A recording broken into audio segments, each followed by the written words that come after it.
ಇವತ್ತಿನ ಆಧ್ಯಾತ್ಮಿಕ ಪರಿಕಲ್ಪನಾ ಭಾಗವಾಗಿ ವಿಶೇಷವಾಗಿ ನಾವು ಆಕಾಶಿಕ ರೆಕಾರ್ಡ್ಸ್, ಆಕಾಶಿಕ್ ದಾಖಲೆಗಳು ಅಂತ ಅದ್ಭುತವಾದ ಈ ಜ್ಞಾನವನ್ನು ತಿಳ್ಕೊಳ್ಳೋಣ. ಈಗಾಗಲೇ ನಮ್ಮ ಶೋಭಾರಾಣಿ ಮೇಡಮ್ ಅವರು ಜಾಯ್ನ್ ಆಗಿದ್ದಾರೆ ನಮ್ಮ ವೇದಿಕಕ್ಕೆ. ಅವರು ಸ್ವಾಗತ ಕೋರುತ್ತಾ ಈ ಕಾರ್ಯಕ್ರಮ ಪ್ರಾರಂಭಿಸ್ತಾರೆ. Welcome madam. ಶುಭೋದಯ. ಸ್ವಲ್ಪ ವಾಯ್ಸ್ ಇನ್ಕ್ರೀಸ್ ಮಾಡೋಣ. ವಾಯ್ಸ್ ಕಡಿಮೆ ಬರ್ತಾ ಇದೆ, ಸೌಂಡ್ ಕಡಿಮೆ ಬರ್ತಾ ಇದೆ. ಸರಿ ಸರ್. ನಮಸ್ತೆ ಸರ್.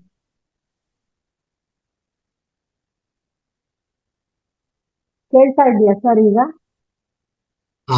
ಪರವಾಗಿಲ್ಲ ಮೇಡಮ್, ವಾಯ್ಸ್ ಸ್ವಲ್ಪ ರೈಸ್ ಮಾಡಿ ಸಾಕು ಅಷ್ಟೇ. ರೈಟ್. ಮೊದಲಿಗೆ ನನಗೆ ಧ್ಯಾನ ಕಲಿಸಿಕೊಟ್ಟಂತ ನಮ್ಮ ಗುರುಮಾತಾ ಅಮ್ಮನವರಿಗೆ ಹಾಗೂ ಯೂನಿವರ್ಸಲ್ ಗುರುಗಳಾಗಿ ನಮಗೆಲ್ಲ ಜ್ಞಾನವನ್ನು ನೀಡಿರುವಂತ ಬ್ರಹ್ಮರ್ಷಿ ಪಿತಾಮಹ ಸುಭಾಷ್ ಪತ್ರಿಜಿ ಗುರುಗಳನ್ನು, ಸ್ವರ್ಣಮಲ ಪತ್ರಿ ಅಮ್ಮನವ್ರನ್ನು ಸ್ಮರಿಸಿಕೊಳ್ಳುತ್ತಾ ಹಾಗೂ ನಮ್ಮ ತಂದೆ ತಾಯಿಗಳನ್ನು ಸ್ಮರಿಸುತ್ತಾ ಇವರೆಲ್ಲರಿಗೂ ನನ್ನ ಪಾದಾಭಿವಂದನೆಗಳು. ಹಾಗೂ ಈ ಮಹಾವತಾರ್ ಫೌಂಡೇಶನ್ ನಲ್ಲಿ ಜೂಮ್ ನಲ್ಲಿ ಭಾಗವಹಿಸಿರುವಂತ ಎಲ್ಲ ಆತ್ಮ ಬಂಧುಗಳಿಗೂ ನನ್ನ ಆತ್ಮ ಪ್ರಣಾಮಗಳು. ಮತ್ತೆ ನನಗೆ ಈ ಮಹಾವತಾರ್ ಫೌಂಡೇಶನ್ ನಲ್ಲಿ ನನಗೆ ಈ ಆಕಾಶಿಕ್ ರೆಕಾರ್ಡಿಂಗ್ಸ್ ಅನ್ನುವಂತ ಸಬ್ಜೆಕ್ಟ್ ಬಗ್ಗೆ ನನಗೆ ತಿಳಿದಿರುವಂತ ವಿಷಯಗಳನ್ನ ಹೇಳೋದಕ್ಕೆ ನನಗೆ ಅವಕಾಶವನ್ನ ಮಾಡಿಕೊಟ್ಟಿರೋ ಅಂತ ಈ ಫೌಂಡೇಶನ್ ನಿರ್ವಾಹಕರಿಗೆಲ್ಲರಿಗೂ ನನ್ನ ವಂದನೆಗಳನ್ನು ಸಲ್ಲಿಸುತ್ತಾ ನಾನು ಈ ದಿನ ನನಗೆ ನೀಡಿರುವಂತ ಈ ಸಬ್ಜೆಕ್ಟ್ ಬಗ್ಗೆ ಸ್ವಲ್ಪ ತಿಳಿದ ವಿಷಯಗಳನ್ನ ನಾನು ಹೇಳ್ತಾ ಇದ್ದೇನೆ. ಈ ಆಕಾಶಿಕ್ ರೆಕಾರ್ಡ್ ಅನ್ನೋದು ಏನು ಅನ್ನೋದು ಒಂದು ವಿಚಾರ. ಇದ್ರ ಬಗ್ಗೆ ನಾನು ಮೊದಲಿಗೆ ನಂದು ಒಂದು ಎಕ್ಸ್ಪೀರಿಯನ್ಸ್ ಇದೆ ಆಕಾಶಿಕ್ ರೆಕಾರ್ಡ್ ಬಗ್ಗೆ, ಅದನ್ನ ನಾನು ಹೇಳ್ತೀನಿ. ಅದು ನನಗೆ ಪರಿಪೂರ್ಣವಾಗಿ ಪೂರ್ತಿಯಾಗಿ ಇನ್ನೂ ಅದು ಎಕ್ಸ್ಪೀರಿಯನ್ಸ್ ಪೂರ್ತಿ ಆಗಿಲ್ಲ. ಅದು ಆಗೋದನ್ನ ಪೂರ್ತಿಯಾಗಿ ಗೊತ್ತಿಲ್ದಲೆ ನಾನು ಅದ್ರ ಬಗ್ಗೆ ಹೇಳೋದಕ್ಕೂ ಅಸಮರ್ಥಳು ಅನ್ನೋ ಭಾವನೆ ನನಗಿತ್ತು. ಅದಕ್ಕೇನೆ ನಾನು ಅದ್ರ ಬಗ್ಗೆ ನಾನು ಪರಿಪೂರ್ಣವಾಗಿ ಹೇಳೋದಕ್ಕೆ ಮುಂದಾಗಿರ್ಲಿಲ್ಲ. ಈಗ ಆ ಎಕ್ಸ್ಪೀರಿಯನ್ಸ್ ಅಲ್ಲಿ ಏನಂದ್ರೆ ನಾನು ನೋಡಿದ ಚಿತ್ರ ಅಷ್ಟು ನಾನು ಹೇಳಬಲ್ಲೆ. ಅದು ಹೇಳ್ಬಿಟ್ಟು ಮುಂದಿನ ವಿಷಯನ ನಾನು ಹೇಳ್ತೀನಿ. ಧ್ಯಾನದಲ್ಲಿ ಈಗ 4 ವರ್ಷ ಮುಂಚೆ ನಾನು ಧ್ಯಾನ ಮಾಡುವಾಗ ಒಂದು ಗೈಡೆಡ್ ಮೆಡಿಟೇಷನ್ ಅಲ್ಲಿ ನಾನು ಮಾಡ್ಬೇಕಾದ್ರೆ ನನ್ನ ಸೋಲ್ ಜರ್ನಿ ಆಕಾಶಿಕ್ ರೆಕಾರ್ಡ್ ವರ್ಗೂ ಹೋಗಿದೆ. ಅಲ್ಲಿ ಹೋದಾಗ ನನಗೆ ಅದು ಆಕಾಶಿಕ್ ರೆಕಾರ್ಡ್ ಅನ್ನೋದು ಗೊತ್ತಿಲ್ಲ, ಅಥವಾ ಅಲ್ಲಿ ಪರಿಸರ ಏನನ್ನೋದು ಗೊತ್ತಿಲ್ಲ. ಸುಮ್ನೆ ಹೋದೆ. ನಾನು ಹೋದಾಗ ಒಂದ್ ದೊಡ್ಡ ಹಾಲ್ ಅದು ಕಾಣಿಸ್ತು. ಆ ಹಾಲ್ ಹತ್ರ ನೋಡಿ ಇದೇನೋ ಒಂದ್ ದೊಡ್ಡ ಇದಾಗಿ ಕಾಣ್ತಾ ಇದೆ ಅಲ್ಲ, ಇದನ್ನ ನಾನು ನೋಡ್ಬೇಕು, ಒಳಗೋಗಿ ನೋಡ್ಬೇಕು ಅಂತ ಅಂದ್ಬಿಟ್ಟು ಅಲ್ಲಿ ಹೋದಾಗ ಅಲ್ಲಿ ಒಬ್ರು ಹೊರಗಡೆ ನಿಂತಿದ್ರು ಒಳಗಡೆ ಬಿಡೋದಕ್ಕೆ. ಅವರು ನನ್ನನ್ನ ನೋಡಿ ಏನು ನೀನು ಏನ್ ಇಲ್ಲಿ ಬಂದಿದ್ಯಾ ಅಂತ ಕಣ್ಣಿನ ದೃಷ್ಟಿಯಿಂದ ಕೇಳಿದ್ರು. ಅದು ನನಗೆ ಅರ್ಥ ಆಯ್ತು, ಅವ್ರು ನೀನ್ ಯಾರು, ಯಾಕೆ ಬಂದಿದ್ಯಾ ಅಂತ ಕೇಳ್ತಿದ್ದಾರೆ ಅಂತ ನಾನು ಅರ್ಥ ಮಾಡ್ಕೊಂಡು ನಾನು ಒಳಗಡೆ ಹೋಗ್ಬೇಕು, ನಾನು ಆಕಾಶಿಕ್ ರೆಕಾರ್ಡ್ ನೋಡ್ಬೇಕು ಅಂತ ಅಂದ್ಬಿಟ್ಟು ನಾನು ಹೇಳ್ದೆ. ಅವಾಗ ಆಯ್ತು ಅಂತ ಕಳ್ಸಿದ್ರು. ಒಳಗೆ ಹೋದ್ಮೇಲೆ ಫುಲ್ ದೊಡ್ಡ ಹಾಲ್ ಅದು.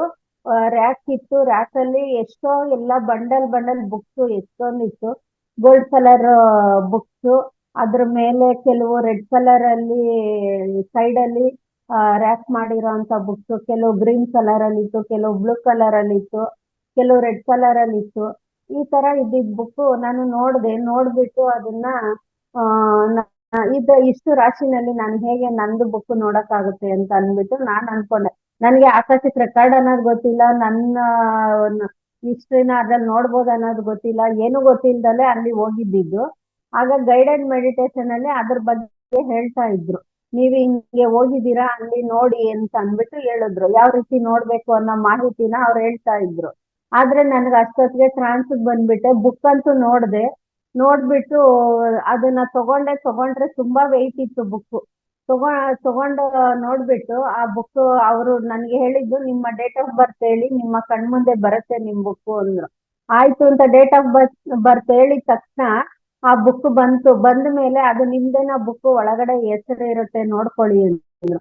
ಹೆಸರು ಇತ್ತು. ಆ ಬುಕ್ ಕೈಗೆ ತಗೊಂಡು ನೋಡ್ದೆ, ತುಂಬಾ ಭಾರ ಇತ್ತು, ವೆಯ್ಟ್ ಜಾಸ್ತಿ ಇತ್ತು, ಎತ್ತಕ್ಕೆ ಆಗಲ್ಲ ಅಷ್ಟು ಭಾರ ಇತ್ತು. ಇದೇನಪ್ಪ ಅಷ್ಟು ಆದ್ಮೇಲೆ ಅದು ನೆಕ್ಸ್ಟ್ ಒಳಗಡೆ ಪೇಜ್ ತಿರ್ಗಿಸೋಣ ಅಂದ್ರೆ ತಿರ್ಗಿಸೋದ್ರೊಳಗೆ ನನ್ಗೆ ಎಚ್ಚರ ಆಗೋಯ್ತು.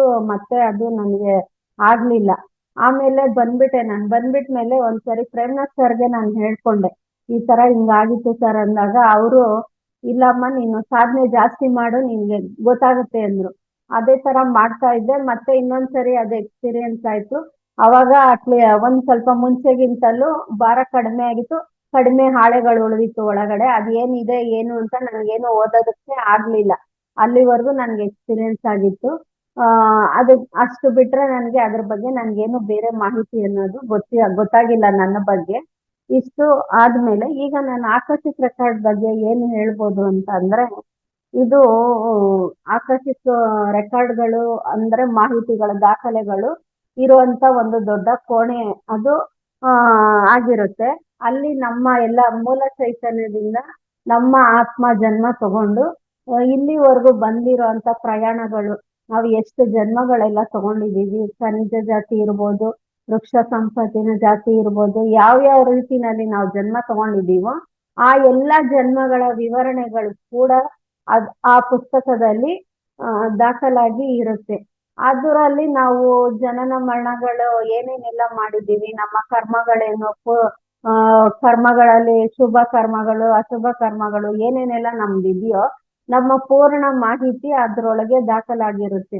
ಇದು ಎಲ್ಲ ದಾಖಲಾಗಿರೋ ಅಂತ ಈ ಪುಸ್ತಕನ ನಾವು ಇರುವಂತ ಜಾಗನ ನಾವು ಹಾಲ್ ಆಫ್ ರೆಕಾರ್ಡ್ಸ್ ಅಂತ ಹೇಳ್ಕೊಳ್ಬೋದು, ಮತ್ತೆ ಜ್ಞಾನದ ಕೋಣೆ ಅಂತ ಹೇಳ್ಕೊಳ್ಬೋದು, ಮತ್ತೆ ಕಲಿಯುಗಕ್ಕೆ ಇರುವಂತಹ ಕೋಣೆ ಅಂತ ಹೇಳ್ಕೊಳ್ಬೋದು, ಮತ್ತೆ ಇದು ಜೀವನ ಚರಿತ್ರೆ ಇರುವಂತ ಪುಸ್ತಕ ಅಂತ ಹೇಳ್ಬೋದು.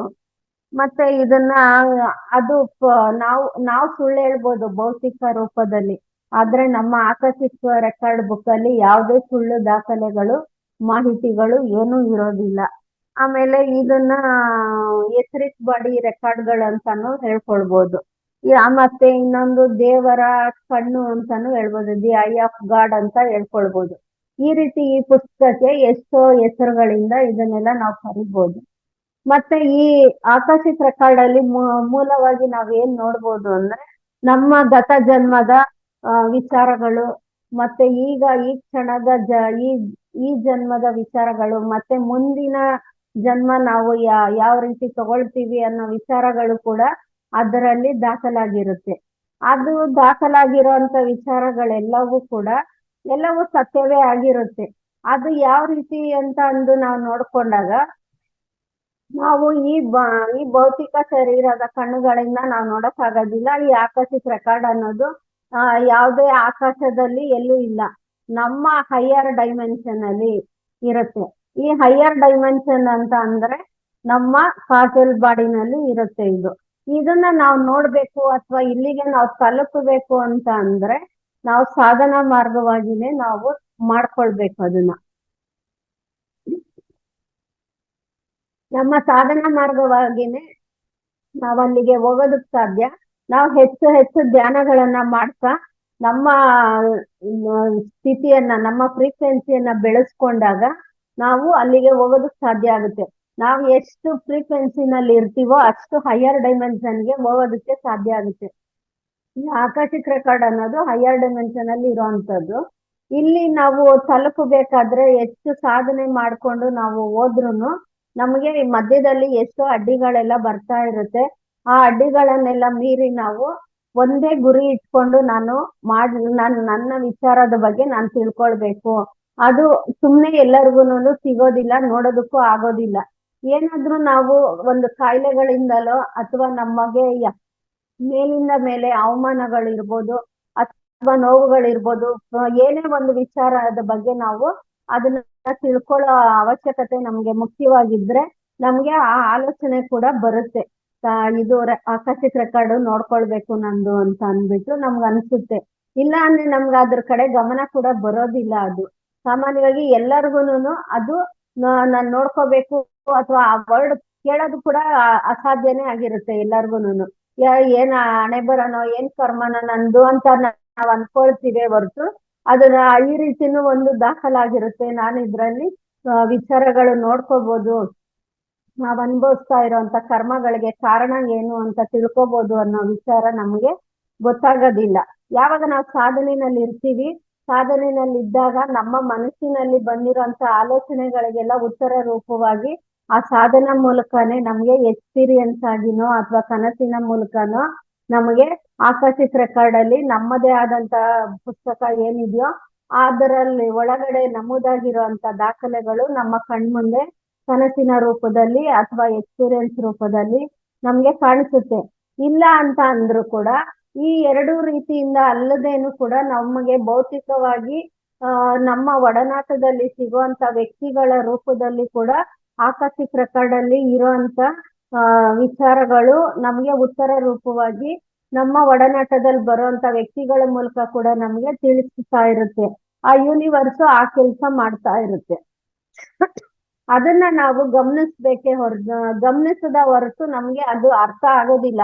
ಯಾವಾಗ ನಮ್ಮ ಫ್ರೀಕ್ವೆನ್ಸಿ ಬೆಳೆಯುತ್ತೆ ಆಗ ನಮ್ಗೆ ನಮ್ಮ ಜೊತೆಲಿ ಇರೋರ ಸಂಭಾಷಣೆಗಳು, ಅವ್ರ ಮಾತುಗಳು, ಅವ್ರ ನಡವಳಿಕೆಗಳು ಕೂಡ ಯಥಾರೀತಿಯಾಗಿ ಇರೋದೇ ವಿಶೇಷವಾಗಿ ಬೇರೆ ಮಾತುಗಳು ನಮ್ಗೆ ಕೇಳಿಸೋದಕ್ ಶುರು ಆದಾಗ ನಮ್ಗೆ ನಾವು ಅಷ್ಟು ಚೈತನ್ಯವಾಗಿದ್ರೆ ಅಂತ ಉತ್ತಮ ಸ್ಥಿತಿನಲ್ಲಿದ್ರೆ ನಮ್ಗೆ ಅರ್ಥ ಆಗುತ್ತೆ. ಅವಾಗ ಇಲ್ಲಿ ನನಗೇನೋ ನನ್ನ ಪ್ರಶ್ನೆಗೆ ಉತ್ತರ ಸಿಗ್ತಾ ಇದೆ ಅನ್ನೋದು ಗೊತ್ತಾಗುತ್ತೆ. ಅದು ಆ ಕೆಲ್ಸನ ಮಾಡೋದು ಈ ಆಕರ್ಷಿತ ರೆಕಾರ್ಡ್ಗಳು ಮಾಡ್ತಾ ಇರುತ್ತೆ. ಅದ್ರೊಳಗಿರೋ ಮಾಹಿತಿನ ಯೂನಿವರ್ಸ್ ನಮ್ಗೆ ಈ ರೀತಿ ಒದಗಿಸಿ ಕೊಡ್ತಾ ಇರುತ್ತೆ. ಇವಾಗ ಹೇಳ್ಬೇಕಂದ್ರೆ ನಮ್ಮ ಈ ಶರೀರಗಳು ಏನಿದೆ ಈ 7 ಲೋಕಗಳ ದಾಟಿ ಹೋದ್ರೆ ಅಲ್ಲಿ ನಾವು ಒಂದೊಂದಾದ್ಮೇಲೆ ಭೂಲೋಕ, ಭುವರ್ಲೋಕ, ಸುವರ್ಲೋಕ, ಜನಲೋಕ, ಮಹಾಲೋಕ, ತಪೋಲೋಕ, ಸತ್ಯಲೋಕ ಅಂತ ನಾವು ಹೋಗೋ ನಿಟ್ಟಿನಲ್ಲಿ ನಾವು ಒಂದೊಂದೇ ಕೆಲ್ಸನ ನಾವ್ ಏನೇ ಎಕ್ಸ್ಪೀರಿಯನ್ಸ್ ಮಾಡ್ಬೇಕಂದ್ರೂ ಭೂಲೋಕಕ್ಕೆ ಬರ್ಬೇಕು. ನಮ್ಮ ಪುಣ್ಯ ಕರ್ಮಗಳನ್ನ ತೀರಿಸ್ಕೊಳ್ಬೇಕು ಅಂದ್ರೂ ಕೂಡ ಭೂಲೋಕಕ್ಕೆ ಬರ್ಬೇಕು. ಪಾಪ ಕರ್ಮಗಳನ್ನ ಅನುಭವಿಸ್ಬೇಕು, ಅದರಿಂದ ಜ್ಞಾನ ಪಡ್ಕೊಳ್ಬೇಕಂದ್ರೂ ಕೂಡ ನಾವು ಭೂಲೋಕಕ್ಕೆ ಬರ್ಬೇಕು. ಇಲ್ಲಿ ಏನನ್ನ ನಾವು ಜನ್ಮಗಳು ತಗೊಳ್ಳೋದು ಒಂದು ನಮ್ಮ ಜ್ಞಾನನ ಬೆಳೆಸ್ಕೊಳ್ಳೋದಕ್ಕಾಗಿರುತ್ತೆ, ಮತ್ತೆ ನಮ್ಮ ಕರ್ಮಗಳನ್ನ ಕಳ್ಕೊಳ್ಳೋದಾಗಿರುತ್ತೆ. ಆ ಕರ್ಮಗಳು ಎರಡೂ ಕೂಡ ಶುಭ ಮತ್ತೆ ಅಶುಭ, ಎರಡು ಪಾಪ ಪುಣ್ಯ ಕರ್ಮಗಳು ಎರಡೂ ಕೂಡ ನಾವು ಕಳ್ಕೊಂಡು 0 ಆದ್ರೆ ಮಾತ್ರನೇ ನಮಗೆ ಮುಕ್ತಿ ಅನ್ನೋದು ಸಿಗೋದು. ಆ ಮುಕ್ತಿ ಅನ್ನೋದು ಸಿಗ್ಬೇಕಾದಾಗ ನಾವು ಇಷ್ಟು ಎಲ್ಲಾ ಕರ್ಮಗಳನ್ನ ಕಳ್ಕೊಳ್ಳೋದಕ್ಕೆ ಜನನ ಮರಣಗಳ ಸುಳಿನಲ್ಲಿ ನಾವು ಪ್ರತಿ ಸರಿ ಬೀಳ್ತಾನೆ ಇರ್ಬೇಕಾಗುತ್ತೆ. ನಾವ್ ಯಾವಾಗ ಎಲ್ಲ ಒಳ್ಳೆ ವಿಚಾರಗಳು, ಒಳ್ಳೆ ಸಂಬಂಧಗಳು, ಒಳ್ಳೆ ರೀತಿಯ ಆಲೋಚನೆಗಳು ಎಲ್ಲವನ್ನು ಮಾಡ್ಕೊಂಡು ನಾವು ಸರಿಯಾದ ಮಾರ್ಗದಲ್ಲಿ ನಡೆದು, ಸರಿಯಾದ ಸಾಧನೆಯಲ್ಲಿ ಇದ್ದು, ಸರಿಯಾದ ಗುರುಗಳಿಂದ ಮಾರ್ಗದರ್ಶನ ತಗೊಂಡು ಒಳ್ಳೆ ದಾರಿನಲ್ಲಿ ನಾವ್ ಯಾವಾಗ ನಡೀತಾ ಬರ್ತಾ ಇರ್ತೀವಿ ಆಗ ನಮ್ಮ ಪಾಪ ಕರ್ಮಗಳ ಅನ್ನೋದು ನಮ್ಗೆ 0 ಆಗಿ ಶುಭ ಕರ್ಮಗಳಿಂದ ನಮ್ಗೆ ಪುಣ್ಯ ಫಲಗಳು ಪ್ರಾಪ್ತಿ ಆಗ್ತಾ ಹೋಗುತ್ತೆ. ಆ ಪುಣ್ಯ ಕರ್ಮಗಳು ಪ್ರಾಪ್ತಿ ಆದಂಗೆಲ್ಲ ನಮ್ಗೆ ಮತ್ತೆ ಭೂಮಿ ಮೇಲೆ ಆ ಪುಣ್ಯ ಕರ್ಮಗಳನ್ನ ಅನುಭವಿಸೋದಕ್ಕೆ ಬರ್ಬೇಕಾದಂತ ಅವಕಾಶ ಇರುತ್ತೆ. ಆ ಅವಕಾಶ ಬಂದಾಗ ನಾವು ಮತ್ತೆ ಪುಣ್ಯ ಕರ್ಮಗಳನ್ನ ನೆರವೇರಿಸ್ಕೊಳ್ಳೋ ನಿಟ್ಟಿನಲ್ಲಿದ್ದಾಗ ನಾವು ಮತ್ತೆ ಏನಾದ್ರೂ ಅಶುಭ ಕಾರ್ಯಗಳು ಮಾಡಿದಾಗ ಪಾಪಗಳಿಂದ ಮತ್ತೆ ಸಿಕ್ಕಾಕೊಳ್ತಾ ಇದ್ದಾಗ ಇದಕ್ಕೆ ಕೊನೆನೇ ಇಲ್ಲ. ಜನನ ಮರಣಗಳ ಇದು ಯಾತ್ರೆ ನಡೀತಾನೆ ಇರುತ್ತೆ. ಈ ರೀತಿ ಆಗುವಾಗ ನಮಗೆ ಒಳ್ಳೆಯ ಗುರುಗಳ ಮಾರ್ಗದರ್ಶನ ಮತ್ತೆ ನಮ್ಮ ಆತ್ಮ ಪ್ರಬೋಧನೆಯ ಮಾತುಗಳು ಮತ್ತೆ ನಮ್ಮೊಳಗಡೆ ಆಗಾಗ ಎಚ್ಚರಿಸ್ತಾ ಇರುತ್ತೆ. ನೀನು ಈ ರೀತಿ ಇಂಥ ಜನ್ಮದಲ್ಲಿ ನೀನ್ ಈ ರೀತಿ ಬಂದಿದೀಯ, ನೀನ್ ಈ ರೀತಿ ಇರಬಾರ್ದು, ನೀನ್ ಹೀಗಿರ್ಬೇಕು ಅಂತ ನಮ್ಮ ಒಳಗಡೆಯಿಂದ ನಮ್ಗೆ ಒಂದು ಧ್ವನಿ ಕೇಳಿಸ್ತಾ ಇರುತ್ತೆ. ಆ ಧ್ವನಿ ಎಲ್ಲಾನು ಕೇಳಿಸ್ಕೊಂಡಾಗ ನಾವು ಅದನ್ನ ಪೂರ್ತಿ ಕಾನ್ಶಿಯಸ್ ಇಂದ ಅದನ್ನ ಕೇಳಿಸ್ಕೊಂಡು ನಾವು ಅದರಂತೆ ನಾವು ನಮ್ಮ ಆತ್ಮದ ಮಾತಿನಂತೆ ನಾವು ನಡೆದು ಹೋದಾಗ ನಮ್ಗೆ ಯಾವುದೇ ರೀತಿಯ ಪಾಪ ಪುಣ್ಯ ಕರ್ಮಗಳ ಬಂಧನದಲ್ಲಿ ನಾವು ಬೀಳೋದಿಲ್ಲ. ಈ ರೀತಿ ಆಗ್ಬೇಕು ಅಂತ ಅಂದ್ರೆ ನಾವು ಯಾವಾಗ ಈ ಭೂಲೋಕದಲ್ಲಿ ನಾವು ಇದ್ದಾಗ ಒಂದು ಎಲ್ಲವನ್ನು ಅನುಭವಿಸಿ ನಮ್ಮ ಕಡೆ ದಿನಗಳು ಬಂದಾಗ ಮರಣ ಅಂತ ಆಗುತ್ತೆ. ಮರಣ ಅಂತ ಆದಾಗ ಭೂಲೋಕದಿಂದ ನಮ್ಮನ್ನ ಕರ್ಕೊಂಡೋಗೋದಕ್ಕೆ ಅಂತ ಹಾಸ್ಟೆಲ್ ಮಾಸ್ಟರ್ಸ್ ಬರ್ತಾರೆ. ಇಲ್ಲಿ ನಮ್ಮನ್ನ ಕರ್ಕೊಂಡೋಗೋದಕ್ಕೆ ಮತ್ತೆ ನಮ್ಗೆ ಸಹಾಯ ಮಾಡೋವಂಥವ್ರು, ಮಾರ್ಗದರ್ಶನ ಮಾಡೋವಂಥವ್ರು ಇಬ್ರು ಮಾತ್ರ. ಅದ್ರಲ್ಲಿ ಹಾಸ್ಟೆಲ್ ಮಾಸ್ಟರ್ಸ್ ಮತ್ತೆ ಏಂಜಲ್ಸ್ಗಳು, ಇವ್ರಿಬ್ರಿಂದ ಮಾತ್ರನೇ ನಮ್ಗೆ ಸಾಧ್ಯ ಆಗೋದು. ಈ ಹಾಸ್ಟೆಲ್ ಮಾಸ್ಟರ್ಸ್ ಏನಂದ್ರೆ ಅವರು ಭೂಲೋಕಕ್ಕೆ ಬರೋದಕ್ಕೆ ಅವ್ರಿಗೆ ಆಗೋದಿಲ್ಲ. ಅವರು ಏನಿದ್ರು ಹೈಯರ್ ಡೈಮೆನ್ಷನ್ಸ್ ಅಲ್ಲೇ ಇರೋ ಅಂತವ್ರು. ಅಲ್ಲೇ ಅವರು ಕೆಲಸಗಳನ್ನ ನಿರ್ವಹಿಸ್ತಾ ಇರ್ತಾರೆ. ಆದ್ರೆ ಭೂಲೋಕಕ್ಕೆ ಬಂದು ನಮ್ಮನ್ನ ಕರ್ಕೊಂಡು ಹೋಗೋ ಅಂತ ಕೆಲಸ ಮಾಡೋದು ಅಸ್ಟ್ರಲ್ ಮಾಸ್ಟರ್ಸ್ಗಳು ಮಾಡ್ತಾರೆ. ಅವಾಗ ಅವ್ರು ಕರ್ಕೊಂಡು ಹೋದಾಗ ಭೂಲೋಕದಿಂದ ಬೋರ್ಲೋಕಕ್ಕೆ ಕರ್ಕೊಂಡೋಗಿ ಅಲ್ಲಿ ಬಿಡ್ತಾರೆ.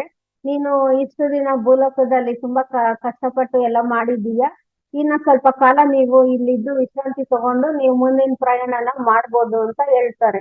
ಆಗ ನಾವು ಭೂವರ್ಲೋಕದಿಂದ ಸ್ವಲ್ಪ ದಿನ ರೆಸ್ಟ್ ತಗೊಂಡು ಕೂಡ ಮುಂದಕ್ಕೆ ಹೋಗ್ಬೋದು, ಇಲ್ಲ ಆಗ್ಲೇಬೇಕಾದ್ರೂ ಇಲ್ಲ ನನಗ್ ರೆಸ್ಟ್ ಬೇಡ ನಾ ಮುಂದಕ್ಕೆ ಹೋಗ್ತೀನಿ ಅಂತ ನಾವು ಸುವರ್ಲೋಕಕ್ಕೂ ಹೋಗ್ಬೋದು. ಅವಾಗ ಸುವರ್ಲೋಕದಲ್ಲಿ ಹೋದಾಗ ಎಲ್ಲ ಫುಲ್ ಸಂತೋಷ, ಆನಂದ, ಎಂಜಾಯ್ಮೆಂಟ್ ಈ ತರ ಎಲ್ಲ ಇರುತ್ತೆ. ಅವಾಗ ಅಲ್ಲಿ ಸಂತೋಷ ಅದನ್ನೆಲ್ಲ ಅನುಭವಿಸ್ಬಿಟ್ಟು ನಮ್ಗೆ ಆ ಸಂತೋಷ ಎಲ್ಲ ಇರೋ ಅಷ್ಟು ಕಾಲ ಅಲ್ಲಿ ಇದ್ದು ಅನುಭವಿಸಿದಾದ್ರೆ ನಾವು ಮುಂದಕ್ಕೂ ಹೋಗ್ಬೋದು ಜನಲೋಕಕ್ಕೆ. ಇಲ್ಲ ನಾನು ಇನ್ನ ಮತ್ತೆ ಭೂಲೋಕಕ್ಕೆ ಬರ್ತೀನಿ, ನಾನ್ ಮತ್ತೆ ಭೂಲೋಕನೇ ನನ್ಗೆ ಇಷ್ಟ ಅಂದ್ರೆ ಮತ್ತೆ ನಾವು ಜನ್ಮ ತಗೊಂಡು ಭೂಲೋಕಕ್ಕೆ ವಾಪಸ್ ಬರ್ಬೋದು. ನಮ್ಮ ಪುಣ್ಯ ಫಲದಿಂದ ನಾವು ಜನಲೋಕಕ್ಕೂ ಬೇಕಾದ್ರೆ ಹೋಗ್ಬೋದು. ಜನಲೋಕಕ್ಕೆ ಹೋಗುವಂತವ್ರು ಸೇವಾ ಭಾವದಲ್ಲಿ ಇರುವಂತವ್ರು, ಸೇವೆನಲ್ಲಿ ಉದಾಹರಣೆಗೆ ಹೇಳ್ಬೇಕಂದ್ರೆ ಮದರ್ ತೆರೇಸಾ, ಆಮೇಲೆ ಈ ಮಹಾತ್ಮ ಗಾಂಧೀಜಿ ಇಂಥವ್ರು ಎಲ್ಲರೂ ಜನಸೇವೆಗಾಗಿ ಅಂತ ಹೇಳಿ ಅವರು ಜೀವನವನ್ನ ಮುಡಿಪಾಗಿಟ್ಟು ಇದ್ದಂಥವ್ರು. ಅವರೆಲ್ಲರೂ ಅಲ್ಲಿ ಜನಲೋಕದಲ್ಲಿ ನಮ್ಗೆ ಸಿಗ್ತಾರೆ. ಅವರೆಲ್ಲ ಅಲ್ಲಿ ಸಿಗ್ತಾರೆ. ಅಷ್ಟೇ ಅಲ್ದಲೆ ನಮ್ಮ ಪೂರ್ವಿಕರು ಕೂಡ ಅಲ್ಲಿ ಇರ್ತಾರೆ. ಅವಾಗ ಅಲ್ಲಿ ಇದ್ದಾಗ ನಾವು ಮಾಡಿದಂತ ಎಲ್ಲವನ್ನು ಅವರು ನಮ್ಗೆ ಹೇಳ್ತಾ ಬರ್ತಾರೆ. ನೀವು ಈ ರೀತಿಯಾಗಿ ಇದ್ದೆ, ಭೂಲೋಕದಲ್ಲಿ ಹೋದಾಗ ನಾನು ನಿನ್ನನ್ನ ಗಮನಿಸ್ತಾ ಇದ್ದೆ, ನಿನ್ನ ಬಗ್ಗೆ ಇದೆಲ್ಲ ಇದೆ ಹೀಗೆ ಅಂತೆಲ್ಲ ಹೇಳಿ ಅವರು ನಮ್ಗೆ ಮಾರ್ಗದರ್ಶನ ನೀಡ್ತಾರೆ. ಅವಾಗ ಅವರು ನೀಡಿದ ಮಾಹಿತಿಗಳಿಂದ ಮಾರ್ಗದರ್ಶನದಿಂದ ನಾವು ಮತ್ತೆ ಭೂಲೋಕಕ್ಕೆ ಬಂದು ನಮ್ಮ ಉಳಿದ ಕರ್ಮಗಳನ್ನ ಕಳ್ಕೊಳ್ಳೋದಕ್ಕೆ ಯಾವ ರೀತಿ ಮಾರ್ಗದಲ್ಲಿ ಇರ್ಬೋದು ಅಂತ ನಾವು ಅವರ ಮಾರ್ಗದರ್ಶನದ ಮೂಲಕ ನಾವು ನಡ್ಕೊಳ್ಬೋದು.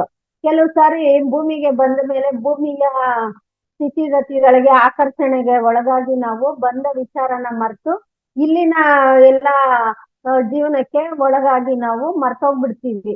ಅವಾಗ ಮರ್ತೋಗ್ಬಿಟ್ಟಾಗ ನಾವು ಮತ್ತೆ ಮತ್ತೆ ಅದನ್ನ ನೆನಪು ಮಾಡ್ಕೊಳ್ಳೋದಕ್ಕೆ ನಮ್ಗೆ ಈ ಆಕಾಶಿಕ್ ರೆಕಾರ್ಡ್ ಅನ್ನೋದು ನಮ್ಗೆ ಸಹಾಯಕ್ಕೆ ಬರ್ತಾ ಇರುತ್ತೆ. ನಮ್ಮ ಗತ ಜನ್ಮದ ನೆನಪುಗಳನ್ನ ನಾವು ಬಂದ ಉದ್ದೇಶನ ನೆನಪಿಸೋದಕ್ಕೆ ಬೇರೆ ಬೇರೆ ರೀತಿನಲ್ಲಿ ಅದು ಪ್ರಯತ್ನ ಮಾಡ್ತಾ ಇರುತ್ತೆ.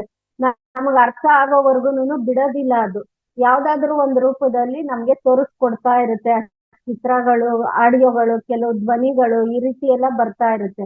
ಅದನ್ನ ನಾವು ಸಾಧನೆ ಮಾರ್ಗದಲ್ಲಿದ್ರೆ ಅದನ್ನ ಗಮನಿಸ್ಕೊಂಡು ಮುಂದಕ್ಕೆ ಹೋಗ್ತೀವಿ. ಆ ಸಾಧನೆ ಮಾಡೋದಕ್ಕೂ ಕೂಡ ನಮ್ಗೆ ಗೊತ್ತಿರ್ಬೇಕು. ಆ ಹಿಂದಿನ ಜನ್ಮದ ವಾಸನೆಯಿಂದ ನಮ್ಗೆ ಈ ಜನ್ಮದಲ್ಲಿ ಬೇಗ ಗುರುಗಳು ಸಿಕ್ಕಿ ಸಾಧನಾ ಮಾರ್ಗ ಗೊತ್ತಾದ್ರೆ ಅವಾಗ ನಾವು ಬೇಗ ಬೇಗ ಪರಿಣತಿಯಾಗಿ ನಾವು ಮತ್ತೆ ನಮ್ಮ ತನ ಏನು ಅನ್ನೋದು ಗುರುತಿಸ್ಕೊಂಡು ನಾವು ಮುಂದೆ ಸಾಗೋದಕ್ಕೆ ಮಾರ್ಗ ಆಗುತ್ತೆ. ಇಲ್ಲ ಅಂತ ಅಂದ್ರೆ ನಾವು ಮತ್ತೆ ಮರ್ತೋಗ್ಬಿಟ್ಟು ಕಡೆವರೆಗೂ ಆ ಜನ್ಮನ ಲಾಸ್ ಮಾಡ್ಕೊಳ್ಳೋದಾಗತ್ತೆ. ಅವಾಗ ನಾವು ಧ್ಯಾನನೂ ಮಾಡ್ದಲೆ, ಮುಂದಕ್ಕೂ ಹೋಗಕ್ಕಾಗ್ದಲೆ, ಏನು ಅನ್ನೋದು ಗೊತ್ತಿಲ್ದಲೆ ಮಾಯಾ ಪ್ರಪಂಚದಲ್ಲಿ ಸಿಕ್ಕಾಕೊಂಡು ಮರಣನೂ ಆಗೋಗಿ ಒದ್ದಾಡೋ ಅಂತ ಪರಿಸ್ಥಿತಿಗಳು ಉಂಟಾಗುತ್ತೆ. ಆಗ ಆ ಜನ್ಮನೇ ವೇಸ್ಟ್ ಆಗ್ಬಿಡುತ್ತೆ. ಅದನ್ನೆಲ್ಲ ಮತ್ತೆ ಅದನ್ನ ಪಡ್ಕೊಳ್ಬೇಕು ಅಂದ್ರೆ ಇನ್ನೂ ಒಂದ್ ಜನ್ಮ ತಗೊಂಡ್ ಬಂದು ಮತ್ತೆ ಅನುಭವಿಸ್ಬೇಕು. ಅದಕ್ಕೇನೆ ಶಂಕರಾಚಾರ್ಯರು ಹೇಳ್ತಾರೆ, ಪುನರಪಿ ಜನನಂ ಪುನರಪಿ ಮರಣಂ ಪುನರಪಿ ಜಠರೆ ಶಯನಂ ಅಂತ ಅಂದ್ಬಿಟ್ಟು ಅವರು ಅದನ್ನ ಶ್ಲೋಕದಲ್ಲಿ ಹೇಳ್ತಾರೆ.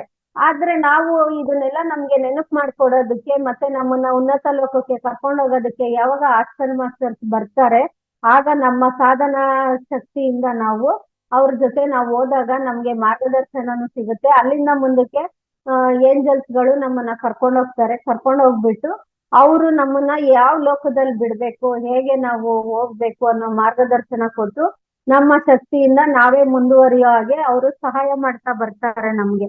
ಈ ರೀತಿ ಎಲ್ಲ ಮಾಡ್ತಾ ಬಂದಾಗ ನಮ್ಮ ಜೀವನ ಚರಿತ್ರೆನೆಲ್ಲ ನಮ್ಮ ಪ್ರತಿನಿತ್ಯಕ್ಕಿಂತ ಪ್ರತಿ ಕ್ಷಣದ ಪ್ರತಿ ಘಟನೆಗಳ ದಾಖಲೆ ಕೂಡ ಆಕಾಶಿಕ್ ರೆಕಾರ್ಡ್ ಅಲ್ಲಿ ಉಂಟಾಗಿರುತ್ತೆ. ಅದನ್ನೆಲ್ಲ ಅಲ್ಲಿ ಬರ್ದಿರೋ ಅಂತವ್ರು ಯಾರು ಅನ್ನೋ ಪ್ರಶ್ನೆ ಬರುತ್ತೆ. ಅಲ್ಲಿ ಬರ್ದಿರೋರು ಯಾರು ಅಂದ್ರೆ ಬೇರೆ ಯಾರು ಅಲ್ಲ, ನಮ್ಮೊಳಗಡೆ ಇರುವಂತ ಚಿತ್ರಗುಪ್ತ.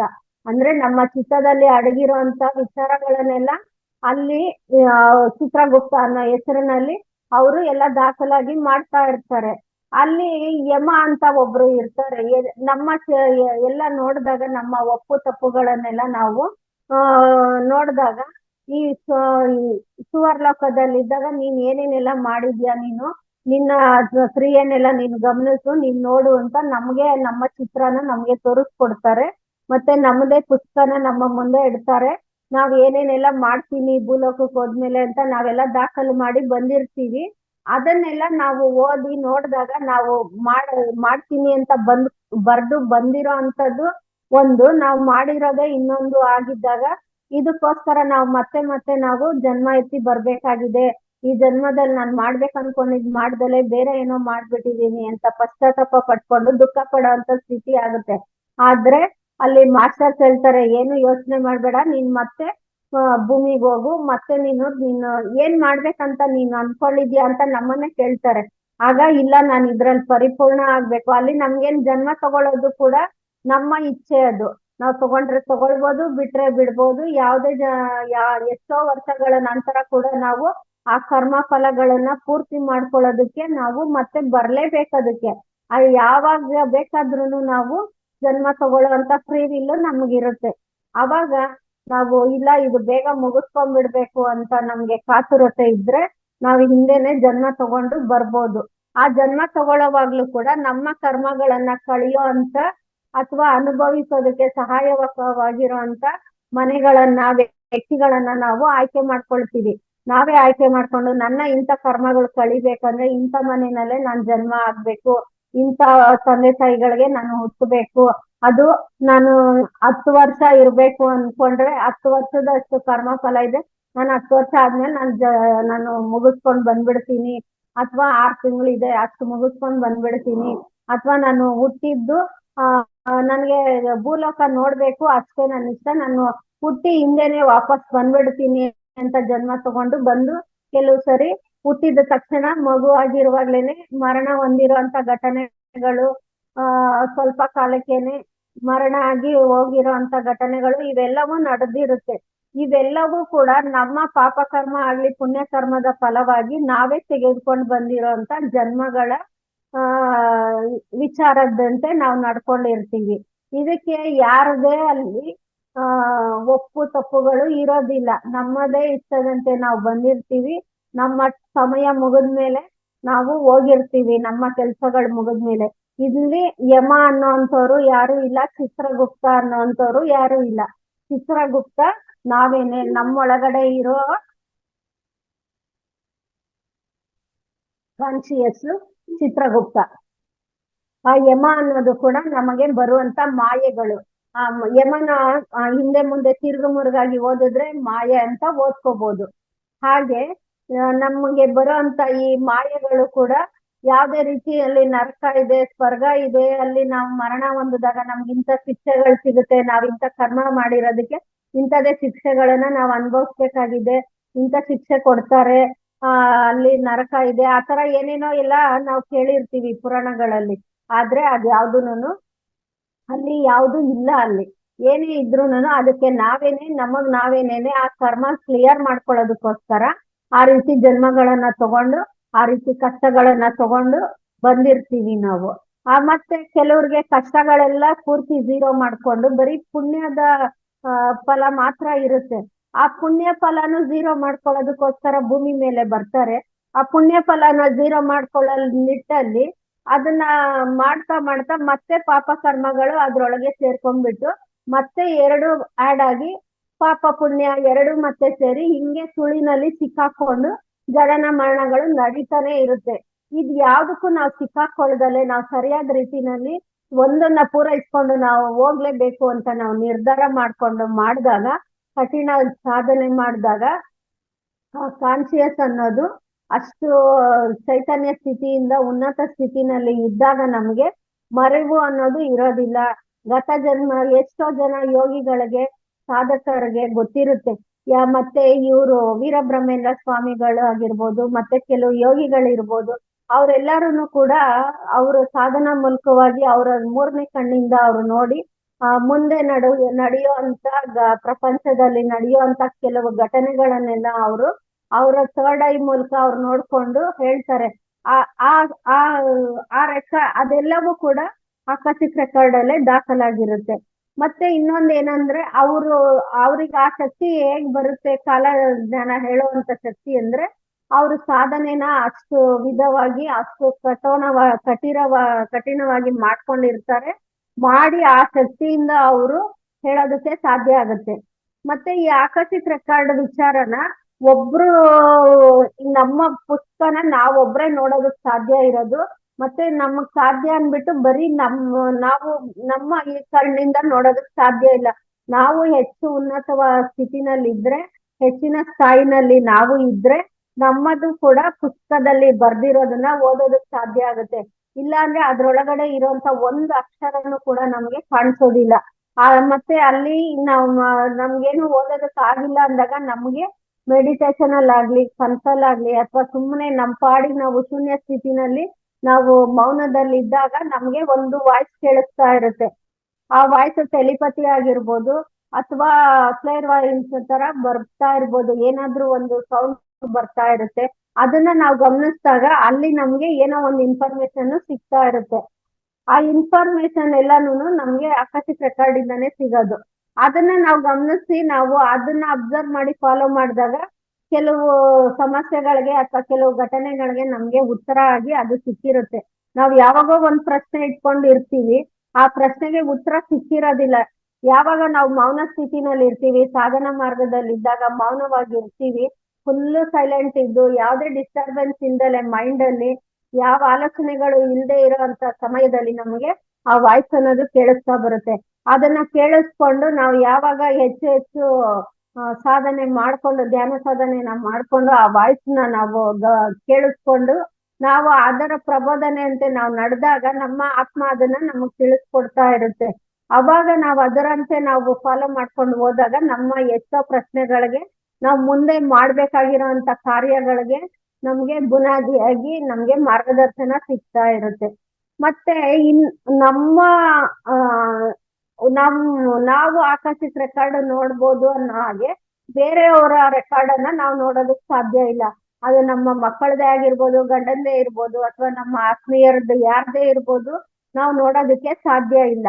ಆದ್ರೆ ಕೆಲವು ಸಾರಿ ನಮಗೆ ಆ ಆತ್ಮಗಳು ನಮ್ಗೆ ಪರ್ಮಿಷನ್ ಕೊಟ್ರೆ ನಾವು ನೋಡ್ಬೋದು. ಅದು ಹೇಗೆ ಅಂತ ಅಂದ್ರೆ, ಒಂದ್ಸಾರಿ ಪತ್ರಿಜಿಯವರು ಒಂದು ಸರಿ ಒಬ್ಬ ತಾತ ಅವರು ಮರಣ ಹೊಂದ್ಬಿಡ್ತಾರೆ. ಮರಣ ಹೊಂದಿದಾಗ ಇದ್ದಕ್ಕಿದ್ದಾಗೆ ಮರಣ ಹೊಂದುತ್ತಾರೆ. ಅವ್ರನ್ನ ಇಬ್ರು ಆಸ್ಟ್ರಲ್ ಮಾಸ್ಟರ್ಸ್ ಬಂದು ಕರ್ಕೊಂಡು ಹೋಗ್ತಾ ಇರ್ತಾರೆ. ಕರ್ಕೊಂಡು ಹೋಗ್ಬೇಕಾದ್ರೆ ಮಧ್ಯದಲ್ಲಿ ಪತ್ರಿಜಿ ಅವರು ಅವ್ರಿಗೆ ಅಡ್ಡ ಆಗಿ ಅವ್ರಿಬ್ಬರಿಗೂ ಗಲಾಟೆ ಮಾಡಿ ಬಿಡಿ ಅವ್ರನ್ನ ಅಂತ ಅಂದ್ಬಿಟ್ಟು ಬಿಡಿಸ್ತಾರೆ. ಬಿಡಿಸಿದಾಗ ಆ ತಾತ ಸೀದಾ ಬಂದು ಅವ್ರ ದೇಹದೊಳಗೆ ಸೇರ್ಕೊಳ್ತಾರೆ. ಸೇರ್ಕೊಂಡ್ಮೇಲೆ ಈ ಆಸ್ಟ್ರಲ್ ಮಾಸ್ಟರ್ಸ್ ಎದುರ್ಕೊಂಡು ಹೋಗ್ಬಿಡ್ತಾರೆ. ಈ ತಾತ ಬಂದು ಅವ್ರ ಬಾಡಿನಲ್ಲಿ ಸೇರ್ಕೊಳ್ತಾರೆ. ಸೇರ್ಕೊಂಡ್ಮೇಲೆ 1 ವಾರ 10 ದಿನ ಆದ್ಮೇಲೆ ಅವರು ಒಂದ್ಸರಿ ಪ್ರಯಾಣ ಮಾಡ್ತಾ ಇರ್ತಾರೆ. ಪ್ರಯಾಣ ಮಾಡೋವಾಗ ಒಂದು ಜಾಗದಲ್ಲಿ ಪತ್ರಿಜಿ ಅವ್ರದ್ದು ಧ್ಯಾನ ತರಗತಿಗಳಿದೆ ಅಂತ ದೊಡ್ಡದಾಗಿ ಒಂದ್ ಬ್ಯಾನರ್ ಎಲ್ಲ ಮಾಡಿ ದೊಡ್ಡದಾಗಿ ಹಾಕಿರ್ತಾರೆ. ಅದನ್ನ ನೋಡ್ಬಿಟ್ಟು ಇವ್ರಿಗೇನೋ ಅಟ್ರಾಕ್ಷನ್ ಆಗುತ್ತೆ. ಅಯ್ಯೋ, ಇವ್ರು ನನ್ಗೆ ನಾನ್ ಮರಣ ಹೊಂದಿದಾಗ ಇವ್ರು ಬಂದು ನನ್ನ ಸಹಾಯ ಮಾಡಿ ನನ್ನನ್ನು ಕಾಪಾಡಿದವ್ರಲ್ವಾ ಇವ್ರನ್ನ ಇವ್ರದ್ದೇನೋ ವಿಚಾರ ಇದೆ, ಇದೇನು ನೋಡೋಣ ಅಂತ ಬಸ್ಸಲ್ಲಿ ಅವಾಗ್ಲೇ ಅಲ್ಲಿ ಇಳಿದ್ಬಿಟ್ಟು ಅದು ಧ್ಯಾನ ತರಗತಿಗಳು ಆ ವಿಳಾಸ ಎಲ್ಲ ನೋಡ್ಕೊಂಡು ಅವ್ರ ಬಗ್ಗೆ ವಿಚಾರಿಸ್ಕೊಂಡು ಹೋಗ್ತಾರೆ. ಅಲ್ಲಿ ಹೋದಾಗ ಅವ್ರ ಬಗ್ಗೆ ಪತ್ರಿಜಿ ಅವ್ರ ಬಗ್ಗೆ ಇನ್ನೂ ಹೆಚ್ಚು ಹೆಚ್ಚು ವಿಷಯಗಳೆಲ್ಲ ಗೊತ್ತಾಗಿ ಅವರಿಂದ ಧ್ಯಾನ ಎಲ್ಲ ಕಲ್ತ್ಕೊಂಡು ಆಮೇಲೆ ಅವ್ರೂ ಕೂಡ ಧ್ಯಾನ ಪ್ರಚಾರ ಮಾಡೋದು, ಧ್ಯಾನ ಹೇಳ್ಕೊಡೋದು ತರಗತಿಗಳನ್ನೆಲ್ಲ ಮಾಡಿ ದೊಡ್ಡದಾಗಿ ಒಂದು ಪಿರಮಿಡ್ ಅನ್ನು ನಿರ್ಮಾಣ ಮಾಡಿ ಅವರು ಕೂಡ ಧ್ಯಾನ ಪ್ರಚಾರಕ್ಕೆ ಇಳಿದು ಅವರು ಸೇವೆನಲ್ಲಿ ಮುಂದೆ ಆಗ್ತಾರೆ. ಈ ರೀತಿ ನಮಗೆ ಪತ್ರಿಜಿ ಅವರು ಅವರ ಆಕಸ್ಮಿಕ್ ರೆಕಾರ್ಡ್ ಮೂಲಕ ಆ ತಾತನಿಗೆ ಸಹಾಯ ಮಾಡಿ ಅವರು ಒಬ್ಬ ಪಿರಮಿಡ್ ಮಾಸ್ಟರ್ ಆಗೋ ತರ ಮಾಡಿದ್ರು. ಈ ರೀತಿ ಅವ್ರು ಮಾಡಿದ್ದಾದ್ಮೇಲೆ ಹೀಗೇನೆ ನಾವು ಕೂಡ ಜನಲೋಕದಲ್ಲಿ ನಾವು ಹೋಗಿ ನಮ್ಮ ವಿಚಾರಗಳನ್ನೆಲ್ಲ ತಿಳ್ಕೊಂಡು ನಮ್ಮವರೆಲ್ಲ ಹಿರಿಯರೆಲ್ಲ ಪೂರ್ವಿಕರೆಲ್ಲ ಅಲ್ಲಿ ಇರ್ತಾರೆ. ಅವ್ರ ಮೂಲಕ ನಾವು ತಿಳ್ಕೊಂಡು ನಾವು ಮತ್ತೆ ಜನ್ಮ ತಗೊಂಡು ಮಹಾಲೋಕಕ್ಕೆ ನಮ್ಮ ಸಾಧನೆ ಮೂಲಕ ನಾವು ಹೋಗ್ಬೋದು. ಮಹಾಲೋಕಕ್ಕೆ ಹೋದ್ಮೇಲೆ ನಮ್ಮ ಕೆಲ್ಸಗಳು ಏನು ಅಂದ್ರೆ ನಾವು ಪಿರಮಿಡ್ ಮಾಸ್ಟರ್ಗಳಾಗಿ ನಮ್ಮ ಸೇವೆನ ನಾವು ನಿರಂತರವಾಗಿ ಮಾಡ್ತಾ ಇರ್ಬೇಕು. ಆ ಸೇವೆ ಮಾಡೋದಕ್ಕೆ ಅನ್ನೋಂಥವ್ರೇನೆ ನಾವು ಮಹಾಲೋಕದಿಂದ ವಾಪಸ್ ಬರೋವಂಥವ್ರಾಗಿರ್ತಾರೆ. ಅವಾಗ ಅವ್ರು ಸೇವೆ ಮಾಡ್ತಾ, ಧ್ಯಾನ ಪ್ರಚಾರ ಮಾಡ್ತಾ, ಎಲ್ಲರಿಗೂ ಮಾರ್ಗದರ್ಶನ ಕೊಟ್ಟು, ಸ್ವಾಧ್ಯಾಯದ ಮೂಲಕ, ಸಜ್ಜನ ಸಾಂಗತ್ಯದ ಮೂಲಕ ಎಲ್ಲ ಅವ್ರಿಗೆ ಜ್ಞಾನವನ್ನ ಕೊಟ್ಟು, ಪತ್ರಿಜಿ ಅವರು ಕೂಡ ಎಷ್ಟೋ ರೀತಿಯಾಗಿ ನಮ್ಗೆ ಭೌತಿಕವಾಗಿ ಮತ್ತೆ ಮಾನಸಿಕವಾಗಿ ಎಷ್ಟೋ ರೀತಿ ನಮ್ಗೆ ಗೊತ್ತಿಲ್ಲದಲೆ ಅವರು ಸಹಾಯ ಎಲ್ಲ ಮಾಡಿ ನಮ್ಗೆ ಜ್ಞಾನ ಪ್ರಚಾರ ಮಾಡೋದಕ್ಕೆ ಮತ್ತೆ ಜ್ಞಾನ ಹಂಚಿಕೆ ಮಾಡುವಾಗ ವಾಕಿನ್ಸ್ ಆಗಿ ಕೂಡ ಅವರು ಕೆಲವು ಮಾಸ್ಟರ್ಸ್ಗೆ ಸಹಾಯ ಮಾಡಿ ಅವ್ರ ಮೂಲಕ ಅವ್ರು ಕೊಡ್ಬೇಕಾಗಿರುವಂತ ಜ್ಞಾನವನ್ನೆಲ್ಲ ಕೊಟ್ಟಿದ್ದಾರೆ. ಅದೇ ತರ ಮಾಸ್ಟರ್ಸ್ ಆಗಿ ಮಹಾಲೋಕದಲ್ಲಿ ಉಳ್ಕೊಂಡು ಮಾಡ್ಕೊಳ್ಬೋದು. ಇಲ್ಲ ನಾನು ಇನ್ನ ಮುಂದೆ ಹೋಗ್ತೀನಿ ಅಂತ ಅನ್ನೋದಾದ್ರೆ ಮತ್ತೆ ಜನ್ಮ ತಗೊಂಡಾಗ ತಪೋಲೋಕದಲ್ಲಿ ನಾವು ಜನ್ಮ ತಗೊಳ್ಬೋದು. ತಪೋಲೋಕದಲ್ಲಿ ಇದ್ದು ಅಲ್ಲಿ ಸಾಧನೆ, ಯೋಗಿಗಳ ರೀತಿ ಸಾಧನೆ ಮಾಡ್ಕೊಂಡು ನಾವು ಮುಂದಕ್ಕೆ ಸತ್ಯಲೋಕಕ್ಕಾದ್ರೂ ಹೋಗ್ಬೋದು. ಇಲ್ಲ ನಾನು ತಪೋಲೋಕದಲ್ಲೇನೆ ಇದ್ದು ಎಲ್ಲರಿಗೂ ಮಾರ್ಗದರ್ಶನ ಕೊಡ್ತೀನಿ, ನಾನು ಇನ್ನು ಜ್ಞಾನ ಪಡ್ಕೊಳ್ಬೇಕು, ಇನ್ನು ಸ್ವಲ್ಪ ಎಲ್ಲರನ್ನು ಸಿದ್ಧಪಡಿಸ್ಬೇಕು ನಾನು ಅಂತ ಅಂದ್ಬಿಟ್ಟು ಅವರು ಮತ್ತೆ ಜನ್ಮ ತಗೊಂಡು ತಪೋಲೋಕದಿಂದ ಭೂಲೋಕಕ್ಕೆ ಬಂದು ಅವ್ರ ಸಾಧನೆಗಳನ್ನ ಮಾಡ್ತಾ ಬರ್ಬೋದು. ಬರೀ ಈ ಆಕಾಶಿಕ್ ರೆಕಾರ್ಡ್ ಅಲ್ಲಿ ಬರೀ ನಮ್ಮ ಜೀವನ ಚರಿತ್ರೆ ಅಷ್ಟೇ ಅಲ್ಲದಲೆ ಅಲ್ಲಿ ನಮ್ಮ ಅನಾರೋಗ್ಯಗಳಿಗೆ ಕಾರಣಗಳು ಇರುತ್ತೆ. ಮತ್ತೆ ಅಲ್ಲಿ ನಾವು ಚಿಕಿತ್ಸೆ ಮಾಡ್ಕೊಳ್ಬೇಕಾಗಿರೋಂತ ಮನೆ ಮದ್ದುಗಳ ತರ ಅಥವಾ ಬೇರೆ ನಾವ್ ಏನು ಆಲೋಚನೆ ವಿಧಾನನ ಬದಲಾಯಿಸ್ಕೊಂಡ್ರೆ ನಾವ್ ಯಾವ ರೀತಿ ನಾವು ಚೇಂಜ್ ಆಗ್ಬೋದು. ಮತ್ತೆ ನಮಗೆ ನಿಕಟವಾಗಿ ಇರುವಂತ ವ್ಯಕ್ತಿಗಳು ಯಾರು, ನಾವು ಶತ್ರುಗಳು ಅಂತ ಅನ್ಕೊಂಡಿರೋರೆಲ್ಲ ನಮ್ಗೆ ಒಳ್ಳೇದ್ ಮಾಡಕ್ ಇರ್ತಾರೆ, ಒಳ್ಳೇದು ಅಂತ ಅನ್ಕೊಂಡಿರೋರೆಲ್ಲ ನಮ್ಗೆ ವಿರುದ್ಧವಾಗಿ ಇರ್ತಾರೆ. ಈ ರೀತಿ ಎಲ್ಲ ಏನು ಅನ್ನೋದು ನಾವು ಹೇಗೆ ಬಿಡಿಸ್ಕೊಳ್ಬೇಕು ಅನ್ನೋ ಮಾಹಿತಿ ಕೂಡ ನಮ್ಮ ಆಕಾಶಿಕ್ ರೆಕಾರ್ಡ್ ಅಲ್ಲಿ ಇರುತ್ತೆ. ಇಂಥದನ್ನೆಲ್ಲ ನಾವು ಗಮನಿಸ್ಬೇಕು ಅಂತ ಅಂದು ನಾವು ಪ್ರಶ್ನೆಗಳು ಇಟ್ಕೊಂಡು ಸಾಧನೆಯಲ್ಲಿ ಕೂತಾಗ ನಮ್ಗೆ ಈ ಸಾಧನೆ ಹೆಚ್ಚಾದಂಗೆಲ್ಲ ನಮ್ಗೆ ಗೊತ್ತಾಗುತ್ತೆ ನಮ್ಮ ಜೊತೆಲಿ ಇರುವಂತ ಅವರೆಲ್ಲ ಹೇಗೆ ಏನು ಅಂತ. ಅವಾಗ ನಾವು ಆ ಸಿಚುವೇಶನ್ ಇಂದ ನಾವು ಬಿಡಿಸ್ಕೋಬೇಕು, ಅಂತ ವ್ಯಕ್ತಿಗಳಿಂದ ದೂರ ಆಗ್ಬೇಕು, ಅಂತ ವ್ಯಕ್ತಿಗಳಿಂದ ಬಿಡಿಸ್ಕೊಳ್ಬೇಕು, ಅಥವಾ ನಾನು ಇಂಥವ್ರ ಹತ್ರ ಆಗ್ಬೇಕು, ಅವರಲ್ಲಿರೋ ಜ್ಞಾನನ ಚೆನ್ನಾಗಿ ತಿಳ್ಕೊಬೇಕು, ಪಡ್ಕೊಳ್ಬೇಕು, ಅಥವಾ ನನಗಿರೋ ಆರೋಗ್ಯನ ಸರಿಪಡಿಸ್ಕೊಳ್ಬೇಕು, ಅನಾರೋಗ್ಯದಿಂದ ನಾನು ಇಷ್ಟು ಒದ್ದಾಡ ಬದಲು ಇದಕ್ಕೆ ನಾನ್ ಮನೆಯಲ್ಲೇ ಚಿಕಿತ್ಸೆ ಮಾಡ್ಕೊಳ್ಬೇಕು, ಯಾವ ರೀತಿ ನಾನ್ ಮಾಡ್ಕೋಬೇಕು, ಏನ್ ಮಾಡ್ಬೇಕು ಅನ್ನೋಂಥದನ್ನ ಪ್ರಶ್ನೆಗಳು ಇಟ್ಕೊಂಡು ನಾವು ಕೂತ್ಕೊಂಡಾಗ ನಮಗೆ ಗೊತ್ತಿಲ್ದಲೆ ಸಡನ್ ಆಗಿ ಒಂದೊಂದು ಐಡಿಯಾ ಬರುತ್ತೆ. ಆ ರೀತಿ ಐಡಿಯಾ ಬಂದಾಗ ಅದನ್ನ ನಾವು ಫಾಲೋ ಮಾಡ್ಬೇಕು. ಅವಾಗ ಫಾಲೋ ಮಾಡಿದಾಗ ನಮ್ಗೆ ಅದು ಒಳ್ಳೆ ರೀತಿಯಿಂದ ನಮ್ಗೆ ರಿಸಲ್ಟ್ ಕೊಡುತ್ತೆ, ಅದು ನಮ್ಗೆ ಚೆನ್ನಾಗಾಗುತ್ತೆ. ಇದಕ್ಕೆ ಒಂದು ಉದಾಹರಣೆ ಏನು ಅಂದ್ರೆ, ನನಗೆ ಈಗ 1 ತಿಂಗಳು ಮುಂಚೆ ನನಗೆ ಒಂದು ಎಕ್ಸ್ಪೀರಿಯನ್ಸ್ ಆಯ್ತು. ಆ ಎಕ್ಸ್ಪೀರಿಯನ್ಸ್ ಏನಂದ್ರೆ, ನನಗೆ ತುಂಬಾ ಅನಾರೋಗ್ಯ ಇತ್ತೀಚೆಗೆ ಕಾಡೋದಕ್ಕಾಗಿದೆ. ಅವಾಗ ನಾನು ಇದೆಲ್ಲ ಯಾಕಪ್ಪ ಬೇಕು, ಪತ್ರಿ ಸರ್ ನೋಡಿದ್ರೆ ನೋ ಮೆಡಿಸನ್ ನೋ ಡಾಕ್ಟರ್ ಅಂತ ಹೇಳ್ತಾರೆ, ಆದ್ರೆ ಈಗ ನಾವು ಡಾಕ್ಟರ್ ಹತ್ರ ಹೋಗ್ಲೇಬೇಕು ಅಂತ ಪರಿಸ್ಥಿತಿಗಳು, ನಾವ್ ಏನೇ ಧ್ಯಾನ ಮಾಡಿದ್ರು ಕೂಡ ಅದ್ರ ಶಕ್ತಿ ಸಾಕಾಗ್ತಾ ಇಲ್ಲ ಅಂತ ಅಂದ್ಬಿಟ್ಟು ನಾನು ಒಬ್ಬ ಸೀನಿಯರ್ ಮಾಸ್ಟರ್ನ ಕೇಳಿದಾಗ ಅವ್ರು ಹೇಳಿದ್ರು, ಇಲ್ಲಮ್ಮ ಎಷ್ಟೇ ನೀನ್ ಧ್ಯಾನ ಮಾಡಿದ್ರುನು ಕೆಲವು ಕರ್ಮಗಳು ನಾವ್ ಅನುಭವಿಸ್ಲೇಬೇಕು, ಅದಕ್ಕಾಗಿ ನಿಮ್ಗೆ ಆತರ ಆಗ್ತಾ ಇರ್ಬೋದು, ನೀವೇ ಪ್ರಶ್ನೆ ಮಾಡ್ಕೊಂಡು ನೀವ್ ಅದ್ರಿಂದ ಹೊರಗ್ ಬರೋ ಮಾರ್ಗನ ನೋಡ್ಕೊಳ್ಳಿ ಅಂತ ಹೇಳಿದ್ರು. ಆಯ್ತು ಅಂದ್ಬಿಟ್ಟು ನಾನು ಸುಮ್ನೆ ಅದೊಂದು ಪ್ರಶ್ನೆ ಇತ್ತು ನನಗೆ, ಈ ಅನಾರೋಗ್ಯ ಯಾಕೆ ಈ ತರ ಹೀಗೆ ಅಂತ ಅಂದ್ಬಿಟ್ಟು. ಅದಕ್ಕೆ ಸೂಚಕವಾಗಿ ಒಂದು ಎಕ್ಸ್ಪೀರಿಯನ್ಸ್ ಆಯ್ತು. ಅದ್ರಲ್ಲಿ ಏನೇನಿಲ್ಲ ಆಯ್ತು, ಲಾಸ್ಟ್ ಅಲ್ಲಿ ಒಬ್ರು ನನ್ಗೆ ಅವ್ರನ್ನ ಕಂಡ್ರೆ ಮನ್ಸಲ್ಲಿ ಅಂದ್ರೆ ಮುಂಚೆ ಎಲ್ಲ ಇಷ್ಟ ಇಲ್ಲ, ಬೇಜಾರು, ಅವ್ರಿಗೂ ನಮಗೂ ಏನು ಅನ್ನೋ ಭಾವನೆ ಇರ್ತಾ ಇತ್ತು. ಆದ್ರೆ ಈಗ ಸಾಧನೆಯಿಂದ ನಾನು ಎಲ್ಲಾರನ್ನೂ ಪ್ರೇಮಿಸ್ಬೇಕು ಅನ್ನೋ ಭಾವನೆ ಬಂದ್ಮೇಲೆ ಅವ್ರನ್ನ ನಾವು ಪ್ರೇಮಿಸಿಲ್ಲ ಅಂದ್ರೆ ಪರವಾಗಿಲ್ಲ, ದ್ವೇಷ ಭಾವನೆ ನಮ್ಮಲ್ಲಿ ಇರಬಾರ್ದು ಅವ್ರ ಮೇಲೆ ಅಂತ ಅನ್ಕೊಂಡು ಅವ್ರನ್ನ ದ್ವೇಷಿಸೋದು ಬಿಟ್ಬಿಟ್ಟಿದ್ದೆ. ಅವರ ರೂಪದಲ್ಲೇನೆ ಬಂದು 1 ಪ್ಯಾಕೆಟ್ ಕೊಟ್ರು ನನಗೆ. ಆ ಪ್ಯಾಕೆಟ್ ಎಲ್ಲ 5 ಪ್ಯಾಕೆಟ್ ಇತ್ತು, ಅದು ಖರ್ಜೂರ ಪ್ಯಾಕೆಟ್ ಇತ್ತು, ಅದು 5 ಪ್ಯಾಕೆಟ್ ಕೊಟ್ರು ಅವರು. ಕೊಟ್ಟಾಗ ನಾನು ಇದು ಏನಕ್ಕೆ ನನಗ್ ಕೊಟ್ರು ಇವ್ರು ಅನ್ಕೊಂಡು ನಾನು ಸುಮ್ನೆ ಇಸ್ಕೊಂಡೆ. ಅದು ಎಕ್ಸ್ಪೀರಿಯನ್ಸ್ ಅಲ್ಲಿ ಆಗಿದ್ದದು. ಇಸ್ಕೊಂಡ್ಮೇಲೆ ನಾನು ಸುಮ್ನೆ ಅದೇ ಯೋಚನೆ ಮಾಡಿದೆ, ಇದು ಯಾಕೆ ಈ ತರ ಡಿಕೋಡ್ ಮಾಡೋದಕ್ಕೆ ಶುರು ಮಾಡಿದೆ. ಆ ಎಕ್ಸ್ಪೀರಿಯನ್ಸ್ ಫುಲ್ಲು ಸುಮಾರು ಏನಿಲ್ಲ ಅಂದ್ರೆ 2 ಅವರ್ ನಡೆದಿದೆ ಆ ಎಕ್ಸ್ಪೀರಿಯನ್ಸ್ ನನಗೆ. ಆ 2 ಅವರ್ ಎಕ್ಸ್ಪೀರಿಯನ್ಸ್ ಅಲ್ಲಿ ನನಗೆ ಏನು ಇದು ಬಂದಿರೋದು, ಯಾಕೆ ಇದು ಬಂದಿದೆ, ಇದು ಏನ್ ತೋರಿಸ್ತಾ ಇದೆ ನನಗೆ, ಲಾಸ್ಟ್ ಅಲ್ಲಿ ನೋಡಿದ್ರೆ ಅದು ಖರ್ಜೂರ ಪ್ಯಾಕೆಟ್ ಅವ್ರು ನನ್ನ ಕೈಗೆ ಕೊಟ್ಬಿಟ್ಟು ಅವ್ರು ವಾಪಸ್ ಹೊರಟೋದ್ಮೇಲೆ ನಾನು ಅವ್ರಿಗೇನೋ ಕೇಳಿದೆ, ಅವ್ರು ಅದಕ್ಕೆ ಉತ್ತರ ಕೊಡ್ಲಿಲ್ಲ, ಸುಮ್ನೆ ಹೊರಟೋಗ್ಬಿಟ್ರು. ಹೊರಟೋದ್ಮೇಲೆ ಇದು ಹೊರಟೋಗಿದ್ದೆ ಲಾಸ್ಟ್ ಆಯ್ತಲ್ಲ ಎಕ್ಸ್ಪೀರಿಯನ್ಸ್, ಮತ್ ಮುಂದಕ್ಕೆ ನಡೆದಿಲ್ಲ. ಅಲ್ಲಿಗೆ ಇದ್ರಲ್ಲಿ ಏನೋ ಇದೆ, ಏನಿರ್ಬೋದು ಅಂತ ಯೋಚನೆ ಮಾಡಿದಾಗ ಸರಿ ಖರ್ಜೂರ ಕೊಟ್ಟಿದ್ದಾರೆ ಅಂದ್ಮೇಲೆ ಅದು ಬಿಸಾಕೋ ವಸ್ತು ಅಲ್ಲ, ತಿನ್ನೋದು, ನಾನು ತಿಂತೀನಿ ಅಂತ ಅನ್ಕೊಂಡು ಇಟ್ಕೊಂಡೆ. ಅದು ಡಿಕೋಡ್ ಮಾಡಿ ನೋಡಿದಾಗ ನನ್ಗೆ ಖರ್ಜೂರ ತಿನ್ಬೇಕು, ಅದು ತಿಂದ್ರೆ ನನ್ನ ಆರೋಗ್ಯಕ್ಕೆ ಸರಿ ಹೋಗುತ್ತೆ ಅನ್ನೋದು ನನ್ಗೆ ಉತ್ತರ ಸಿಕ್ತು ಅಲ್ಲಿ. ಅವಾಗ ಆಯ್ತು ಅಂದ್ಬಿಟ್ಟು ಅವತ್ತಿನ ದಿನಾನೇ ನಾನು ಖರ್ಜೂರ ತರಿಸ್ಕೊಂಡು ತಿನ್ನೋದಕ್ ಶುರು ಮಾಡಿದೆ. ಡೈಲಿ 2-3 ಖರ್ಜೂರ ತಿನ್ನೋದಕ್ ಶುರು ಮಾಡಿದ್ಮೇಲೆ ಇಮ್ಮಿಡಿಯೇಟ್ ಆಗಿ 3 ದಿನ 4 ದಿನದಲ್ಲೇ ನನ್ಗೆ ಆರೋಗ್ಯ ಎಷ್ಟೋ ಚೈತನ್ಯ ಆಗಿ ಸುಧಾರಿಸ್ಕೊಳ್ಳೋ ಹಂಗಾಯ್ತು. ನನ್ಗೆ ಈಗ ಪ್ರತಿನಿತ್ಯ ತಗೊಳ್ತಾ ಇದ್ದೀನಿ. ನನ್ಗೆ ಎಷ್ಟೋ ಆರೋಗ್ಯದಲ್ಲಿ ಒಂದು ರೀತಿ ಉತ್ತಮ ಆಗಿ ಕಂಡು ಬಂದಿದೆ ನನ್ಗೆ.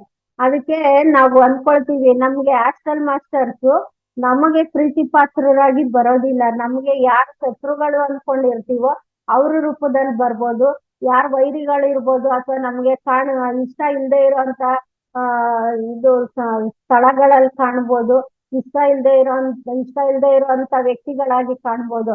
ಅದಕ್ಕೆ ನಾವು ಯಾವ್ದನ್ನು ಅಸಡ್ಡೆ ಮಾಡ್ದಲೆ ಪ್ರತಿಯೊಂದನ್ನ ಸ್ವೀಕಾರ ಮಾಡಿ ಆ ಮಾಸ್ಟರ್ಸ್ ಯಾವ ರೂಪದಲ್ಲಿ ಬಂದ್ರುನು ಅದನ್ನ ನಾವು ತಗೊಳ್ಳೋ ಅಂತ ಮನೋಭಾವನ ನಾವು ಬೆಳೆಸ್ಕೊಂಡಾಗ ಆಕರ್ಷಿತ ರೆಕಾರ್ಡ್ಗಳು ನಮ್ಗೆ ಈ ರೀತಿ ಸಹಾಯ ಮಾಡ್ತಾ ಇರುತ್ತೆ. ಈ ರೀತಿ ಹೇಳಿ ನನಗೆ ಈ ದಿನ ಕೊಟ್ಟಿರೋ ಅಂತ ಈ ಆಕರ್ಷಿತ ರೆಕಾರ್ಡ್ ವಿಚಾರದ ಬಗ್ಗೆ ನಾನು ಇಲ್ಲಿಗೆ ನಿಲ್ಲಿಸ್ತಾ ಇದ್ದೀನಿ. ಈ ಅವಕಾಶ ಕೊಟ್ಟಂತ ಎಲ್ಲರಿಗೂ ಧನ್ಯವಾದಗಳು.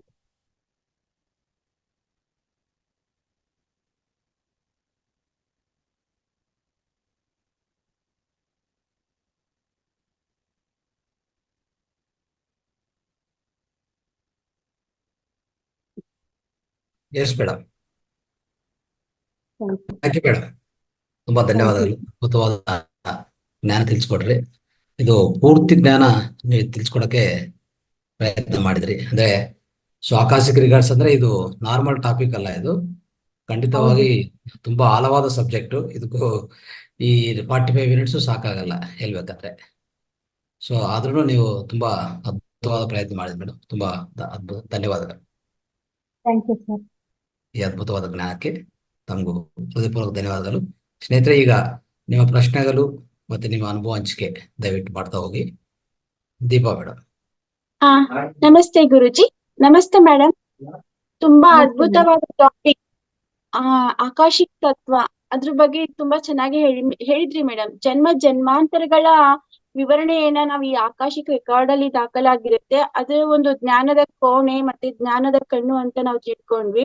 ಅದನ್ನ ತಿಳಿಬೇಕಾದ್ರೆ ನಾವು ಅಂತರ್ಧ್ವನಿಯ ಮಾತುಗಳನ್ನ ಕೇಳಿದಾಗ ನಮ್ಗೆ ಅದು ಅರ್ಥ ಆಗುತ್ತೆ ಅಂತ ನಾವು ಕೇಳಿಸ್ಕೊಂಡ್ವಿ ಮೇಡಮ್. ಚೆನ್ನಾಗಿ ಅರ್ಥ ಆಯ್ತು.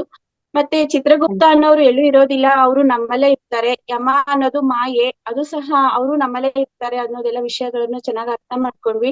ಆತ್ಮಗಳ ಅನುಮತಿ ಇದ್ದಾಗ ನಾವು ಬೇರೆಯವರ ಒಂದು ಆಕಾಶಿಕ್ ರೆಕಾರ್ಡ್ ಅನ್ನ ನಾವು ಓದಬಹುದು ಅಂತಾನು ನಾವು ತಿಳ್ಕೊಂಡ್ವಿ ಮೇಡಮ್. ಈ ಒಂದು ಅದ್ಭುತವಾದ ಕಾನ್ಸೆಪ್ಟ್ ಆಕಾಶಿಕ್ ರೆಕಾರ್ಡ್ ಬಗ್ಗೆ ನಮ್ಮ ಸಾಧಕರು ಸಹ ಕೆಲವು ಪ್ರಶ್ನೆಗಳನ್ನ ಕೇಳ್ತಾರೆ, ಅದಕ್ಕೆ ಉತ್ತರವನ್ನ ಹೇಳ್ಬೇಕು ಅಂತ ನಾನು ನಿಮ್ಮಲ್ಲಿ ಕೇಳ್ಕೊಂತೀನಿ ಮೇಡಮ್.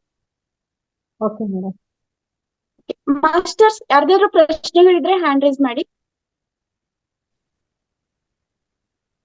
ಪೂರ್ಣಿಮಾ ಮೇಡಮ್ ಮಾತಾಡಿ, ಅನ್ಮ್ಯೂಟ್ ಮಾಡ್ತೀನಿ. ನಮಸ್ತೆ ಮೇಡಮ್. ನಮಸ್ತೆ ನಮಸ್ತೆ ಮೇಡಮ್. ನಮಸ್ತೆ ಸರ್. ಇವತ್ತು ಧ್ಯಾನನು ತುಂಬಾ ಚೆನ್ನಾಗಿತ್ತು. ಮತ್ತೆ ಆಕಾಶಿಕ್ ರೆಕಾರ್ಡ್ ಏನು ವಿಷಯ ಹೇಳಿದ್ದು, ಚಿತ್ರಗುಪ್ತ, ಯಮ, ಎಲ್ಲಾ ವಿಷಯನೂ ತುಂಬಾ ಚೆನ್ನಾಗಿತ್ತು. ನನಗೂ ಕೆಲವೊಂದು ಎಕ್ಸ್ಪೀರಿಯನ್ಸ್ ಆಗಿತ್ತು. ಅದಾದ ಆಕಾಶಿಕ್ ರೆಕಾರ್ಡ್ ಏನು ಅಂತೇಳಿ ನನಗೆ ಗೊತ್ತಿಲ್ಲ. ಅಂದ್ರೆ ನಾನು ನನ್ನ ಹಸ್ಬೆಂಡ್ ಬಗ್ಗೆ ಒಂದು ಪ್ರಶ್ನೆಯನ್ನ ಹಾಕೊಂಡು ನಾನು ಕುತ್ಕೊಂಡಾಗ ಧ್ಯಾನದಲ್ಲಿ ಸ್ವಲ್ಪ ಸಮಯ ಆದ್ಮೇಲೆ ಒಂದು ಕೋಣೆ ಬಂತು. ಕೋಣೆ ಒಳಗೆ ತುಂಬಾ ಬುಕ್ಸ್ ಇತ್ತು. ತುಂಬಾ ಹಳೇ ಬುಕ್ಸ್, ಪೇಪರ್ ಎಲ್ಲ ಹಳದಿ ಆಗಿರುತ್ತಲ್ಲ, ಆ ರೀತಿ ಬುಕ್ಸ್ ಇತ್ತು. ಅದ್ರೊಳಗೆ ನಾನು ಆಲ್ರೆಡಿ ಹೋಗಿದ್ದೀನಿ. ಮತ್ತೆ ಅದರಲ್ಲಿ ಒಂದು 14-15 ವರ್ಷದ ಒಂದು 3-4 ಜನ ಹುಡುಗಿಯರಿದ್ರು. ಅವರು ಅದ್ರಲ್ಲಿ ಏನೇನೋ ಹುಡುಕ್ತಾ ಇದ್ದಾರೆ. ನಾನ್ ಅನ್ಕೊಂಡು ಇಷ್ಟೊಂದು ಬುಕ್ಸ್ ಇದೆ, ಅದ್ರಲ್ಲಿ ಏನ್ ಹುಡುಕ್ತಾ ಇದ್ದಾರೆ, ಏನಿರ್ಬೋದು, ಮತ್ತೆ ಇಷ್ಟೊಂದು ಹಳೆ ಬುಕ್ಸ್ ಅಲ್ಲ ಅಂತೇಳಿ ಅನ್ಕೊಳ್ತಾ ಇದ್ದೀನಿ. ಅವ್ರು ಹುಡುಕಿ ಹುಡುಕಿ ಹುಡುಕಿ ಹುಡುಕಿ ಲಾಸ್ಟ್ ಮಧ್ಯದಲ್ಲಿ ಎಲ್ಲೋ ಇಂದ ಒಂದು ಪೇಜ್ ತೆಗೆದು ಕೊಟ್ರು, ನನ್ ಕೈಯಲ್ಲಿ ಕೊಟ್ರು. ಇದೇನ್ ಇಷ್ಟು ಹಳೇದಾಗಿದೆಯಲ್ಲ, ಹರಿದೋಗೋ ರೀತಿ ಆಗಿದೆಯಲ್ಲ, ಇದ್ರಲ್ಲಿ ಏನಿರುತ್ತೆ, ಇದು ಮತ್ತೆ ಅಕ್ಷರನೂ ಕಾಣಿಸಲ್ಲ, ಇಷ್ಟು ಹಳೇದಾಗಿದೆಯಲ್ಲ ಅಂತೇಳಿ ನಾನು ಅದನ್ನ, ತುಂಬಾ ಉದ್ದ ಇತ್ತು ಪೇಜ್, ಅದನ್ನ ತೆಗೆದು ನೋಡಿದಾಗ ಅದ್ರಲ್ಲಿ ಗೋಲ್ಡನ್ ಕಲರ್ ಅಲ್ಲಿ ಬರ್ದಿತ್ತು. ಅಷ್ಟು ಹಳೆ ಪೇಜ್ ಆಗಿದ್ರುನು ಅದ್ರಲ್ಲಿ ಗೋಲ್ಡನ್ ಕಲರ್ ಅಲ್ಲಿ ಏನೇನೇನೋ ಬರ್ದಿತ್ತು. ಆದ್ರೆ ನನಗೆ ಅದನ್ನ ಏನು ಅಂತೇಳಿ ಓದಕ್ ಆಗ್ಲಿಲ್ಲ. ಅದನ್ನ ಸ್ವಲ್ಪ ಹೊತ್ತು ಹಾಗೆ ಇಟ್ಕೊಂಡಿದ್ದೆ, ಅದು ಕ್ಲೋಸ್ ಆಯ್ತು. ಇದು ಆಕಾಶಿಕ್ ರೆಕಾರ್ಡ್ ಏನು ಅಂತೇಳಿ ನನಗೆ ಅದು ಏನು ಗೊತ್ತಾಗ್ಲಿಲ್ಲ ಮೇಡಮ್. ಮತ್ತಿನ್ನೊಂದ್ಸತಿ ಧ್ಯಾನದಲ್ಲಿ ಮತ್ತೇನು ಆ ವಿಷಯದ ಬಗ್ಗೆ ಏನು ಬರ್ಲಿಲ್ಲ. ಅದೇ ರೀತಿಯಾಗಿ ಇವತ್ತು ಧ್ಯಾನದಲ್ಲಿ ಕುತ್ಕೊಂಡಿದ್ದಾಗ್ಲೂ ಸಹ ಯಾವ್ದೋ ಒಂದು ಬುಕ್ ಬಂದಿತ್ತು. ಅದು ನಿಧಾನಕ್ಕೆ ಒಂದೊಂದೇ ಪೇಜ್ ನಿಧಾನಕ್ಕೆ ಓಪನ್ ಆಗ್ತಿತ್ತು. ಒಂದು ಪೇಜ್ ಒಳಗೆ ಪೂರ್ತಿ ಎಲ್ಲಾ ಈಗ ಏನು ಋಷಿ ಮುನಿಗಳು, ಮಹಾನುಭಾವರು ಏನಿದಾರೆ ಅವ್ರದ್ದೆಲ್ಲ ಫೋಟೋ ಇತ್ತು. ಮತ್ತೆ ಇನ್ನೊಂದು ಪೇಜ್ ನಿಧಾನಕ್ಕೆ ಓಪನ್ ಆಗ್ತಾ ಅದ್ರಲ್ಲಿ ಇನ್ನೊಬ್ರು ಯಾರೋ ಮಹಾನುಭಾವರ ಫೋಟೋ ಇತ್ತು. ಹೀಗೆ ಒಂದೊಂದೇ ಪೇಜ್ ಓಪನ್ ಆಗ್ತಾ ಇತ್ತು. ಅದೊಂದು ಕಾಣಿಸ್ಕೊಳ್ತು ಮೇಡಮ್. ಇದು ಏನಿರ್ಬೋದು ಮೇಡಮ್ ಈ ರೀತಿ ಆಗಿದ್ದು ಅಂತೇಳಿ ಒಂದು ಕೇಳೋಣ ಅಂತೇಳಿ. ಅದೇ ಮೇಡಮ್, ನಮ್ಮ ಗತ ಜನ್ಮದ ಆಲೋಚನೆಗಳು ಅಥವಾ ನಮ್ಮ ಜನ್ಮಗಳ ವಿಚಾರಗಳು ಅದ್ರಲ್ಲಿ ಇರ್ಬಹುದು. ಯಾಕೆ, ಯಾವ ಕಾರಣಕ್ಕೆ ಅಂತ ನೀವ್ ಹೇಳೋದು ನಿಮ್ಮ ಹಸ್ಬೆಂಡ್ ಬಗ್ಗೆ ಒಂದು ಕ್ವಶನ್ ಇಟ್ಕೊಂಡು ಕೂತಿದ್ದೆ ಅಂತ. ಅವ್ರು ಏನು ಅನ್ನೋ ಬಗ್ಗೆ ಅವರಿಗೂ ನಿಮ್ಗೂ ಯಾವ ರೀತಿ ನಿಮ್ಗೆ ಹೊಂದಾಣಿಕೆ ಆಗಿ ನೀವ್ ಈ ಜನ್ಮದಲ್ಲಿ ಅವರ ಜೊತೆ ಬೆಳೆಸೋಂತ ಇದು ಬಂದಿದೆ, ಕರ್ಮ ನಿಮ್ಗೆ ಬಂದಿದೆ ಅನ್ನೋ ಅಂತದನ್ನ ಮಾಹಿತಿ ಅದರಲ್ಲಿ ಇರ್ಬೋದು ಅಂತ ನನ್ನ ಅನಿಸಿಕೆ. ಮತ್ತೆ ಕೆಲವು ಸರಿ ಬರೀ ನಂಬರ್ಸ್ ಕಾಣಿಸುತ್ತೆ. ಆ ನಂಬರ್ಸ್ ಕಾಣಿಸಿದಾಗ ನಾವು ಕೇಳಿರೋಂತ ಪ್ರಶ್ನೆಗೆ ಆ ನಂಬರ್ ಪೇಜ್ ಅಲ್ಲಿ ಉತ್ತರ ಇರ್ಬೋದು ಅಂತಾನು ನಾನು ಅನ್ಕೊಂಡಿದೀನಿ.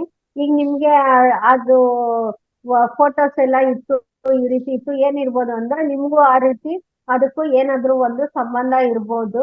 ಅದು ನಿಮ್ಗಿನ್ನ ಪೂರ್ಣ ಮಾಹಿತಿ ನಿಮಗ್ ಗೊತ್ತಾಗ್ಬೇಕು ಅಂದ್ರೆ ನೀವೇ ಧ್ಯಾನ ಮಾಡಿ ಅದನ್ನ ಕಂಡುಕೊಳ್ಬೇಕಾಗತ್ತೆ ಮೇಡಮ್. ಅದಕ್ಕೆ ಬೇರೆಯವರು ಯಾರನ್ನು ಉತ್ತರ ಕೊಡೋದಕ್ ಸಾಧ್ಯ ಆಗೋದಿಲ್ಲ. ಆಕಾಶಿಕ್ ರೆಕಾರ್ಡ್ ಅಲ್ಲಿ ಅವ್ರವ್ರ ಅನುಭವ, ಅವ್ರವ್ರೇನೆ ಪ್ರಶ್ನೆಗೆ ಅವರೇ ಉತ್ತರನ ನೋಡ್ಕೊಳ್ಬೇಕಾಗುತ್ತೆ. ಹಾ ಮೇಡಮ್, ನನಗೆ ತುಂಬಾ ಸತಿ ಏಂಜಲ್ಸ್ ನಂಬರ್ ಕಾಣಿಸ್ತಾನೆ ಇರ್ತದೆ ಧ್ಯಾನದಲ್ಲಿ. ಪ್ರತಿ ಸತಿ ಏನಾದ್ರು ಒಂದು ಕೇಳ್ಕೊಂಡು ಕೂತ್ಕೊಂಡಾಗ ಏಂಜಲ್ಸ್ ನಂಬರ್ ಕಾಣಿಸ್ತಾ ಇರುತ್ತೆ. ಮತ್ ಸುಮಾರು ಸತಿ ಹೆಸರುಗಳು ಬರುತ್ತೆ. ಒಂದ್ಸತಿ ಕ್ಲಾರಿಯ ಸ್ಥಳ ಸಂದೇಶ ಅಂತ ಬಂತು, ಇನ್ನೊಂದ್ಸತಿ ಏನೋ ವಿನ್ಯಾಸ ಅಂತ ಈ ತರ ಬರುತ್ತೆ. ಆದ್ರೆ ಒಂದ್ಸತಿ ಬಂದಿದ್ದು ಮತ್ತೆ ಇನ್ನೊಂದ್ಸತಿ ಅದನ್ನ ಏನು ಮತ್ತೆ ಏನ್ ತಿಳ್ಕೊಳ್ಳೋಣ ಅಂತ ಹೋದಾಗ ಅದಿನ್ನೊಂದ್ಸತಿ ಮತ್ತೆ ಬರೋದಿಲ್ಲ, ಕಾಣಿಸ್ಕೊಳ್ಳೋದಿಲ್ಲ. ಅಂದ್ರೆ ನಾ ಇನ್ನೊಂದ್ ಸ್ವಲ್ಪ ಏನೋ ಧ್ಯಾನ ಸಾಧನೆ ಮಾಡ್ಬೇಕು. ನಾ ಈಗ ಬಂದು ಒಂದು 7 ತಿಂಗಳ ಆಯ್ತು ಅಷ್ಟೇ ಮೇಡಮ್. ಇನ್ನು ಧ್ಯಾನ ಸಾಧನೆ ಮಾಡ್ಬೇಕು ಅಂತ ಅನ್ಸುತ್ತೆ. ಅದೇ ರೀತಿ ನೀವು ಆರೋಗ್ಯದ ಒಂದ್ ಹೇಳಿದ್ರಲ್ಲ, ನನ್ಗೂ ಅದೇ ತರ ಒಂದು ಎಕ್ಸ್ಪೀರಿಯನ್ಸ್ ಆಗಿತ್ತು ಮೇಡಮ್. ನಾನು ಈಗ ಅದೇನ್ ಧ್ಯಾನ ಸಾಧನೆಗೆ ಏನ್ ಬಂದಿದ್ದೆ, ನನಗೆ ಅಲರ್ಜಿ ನೆಗಡಿ ಇದೆ, ಅದು ಬಂದಿರ್ಲಿಲ್ಲ. ಹಾಗಾಗಿ ನನಗೂ ಬಂದಿದ್ದು ಒಂದ್ ಬಹಳ ಖುಷಿ ಆಯ್ತು, ಹೋಯ್ತು, ಕಾಣಿಸ್ಕೊಂಡೇ ಇರ್ಲಿಲ್ಲ ಅಂತೇಳಿ ಅನ್ಕೊಂಡಿದ್ದೆ. ಆದ್ರೆ ಈಗ ತಕ್ಷಣ ಮತ್ತೆ ತುಂಬಾ ಅಂದ್ರೆ ತುಂಬಾ ಫಸ್ಟಿಗಿಂತನೂ ತುಂಬಾ ಜಾಸ್ತಿ ಒಂದು ದಿನ ನೆಗಡಿ ಆಗಿದ್ದು. ನನಗೆ ಏನಪ್ಪಾ ಇದು ಇಷ್ಟು ಇದಾಗ್ತಿದೆಯಲ್ಲ, ಇಲ್ಲಿ ನೋಡಿದ್ರೆ ನೋ ಡಾಕ್ಟರ್ ನೋ ಮೆಡಿಸಿನ್ ಅಂತ ಅಂತಾರೆ. ಆದ್ರೆ ಈಗ ನಾನು ಬೇರೆಯವ್ರಿಗೆ ಹೇಳ್ಬೇಕಾರೆ ನನ್ಗೆಲ್ಲ ಕಮ್ಮಿ ಆಗಿದೆ, ಆರಾಮಾಗಿದೆ ಅಂತ ನಾನ್ ಹೇಳ್ತಾ ಇದ್ದೀನಿ. ಆದ್ರೆ ಈಗ ಮತ್ತೆ ನಾನು ಔಷಧಿ ತಗೊಂಡು ಮತ್ತೆ ಇದ್ರಲ್ಲಿ ಇರುವಾಗ ಅವರೆಲ್ಲ ನಾನು ನೋಡಿ ಮತ್ತೆ ನಿಮ್ಗೆ ಹೇಳಿದ್ರಿ ಮತ್ತೆ ನಿಮ್ಗೆ ಇನ್ನೂ ಕಮ್ಮಿ ಆಗಿಲ್ಲ ಅಂತಾರಲ್ಲ, ಏನ್ ಮಾಡೋದು, ಇದ್ರ ಬಗ್ಗೆ ಏನ್ ಕೇಳ್ಬೇಕು ಅಂತೇಳಿ ನಾನು ಅವತ್ತು ಧ್ಯಾನದಲ್ಲಿ ನನಗೆ ಗೊತ್ತಾಗೋವರೆಗೂ ನಾನು ಕಣ್ ಬಿಡೋದಿಲ್ಲ ಅಂತೇಳಿ ರಾತ್ರಿ ನಾನು ಕುತ್ಕೊಂಡಾಗ ತುಂಬಾ ವಿಷನ್ಸ್ ಅಂದ್ರೆ ತುಂಬಾ ವಿಷನ್ಸ್ ಬರ್ತಾ ಇತ್ತು. ಬಂದು ಬಂದು ಬಂದು ಬಂದು ಕೊನೆಗೆ ಅದು ಕರ್ಗಿ ಹರಿದಿ ನೀರಾಗಿ ಹೋಗ್ತಾ ಇತ್ತು. ಒಂದು ದೊಡ್ಡ ಗೋಡೆ ಅದನ್ನ ನಿಧಾನಕ್ಕೆ ನಾನು ಸ್ವಸ್ವಲ್ಪನೆ ಬೀಳಿಸ್ತಾ ಇದ್ದೀನಿ.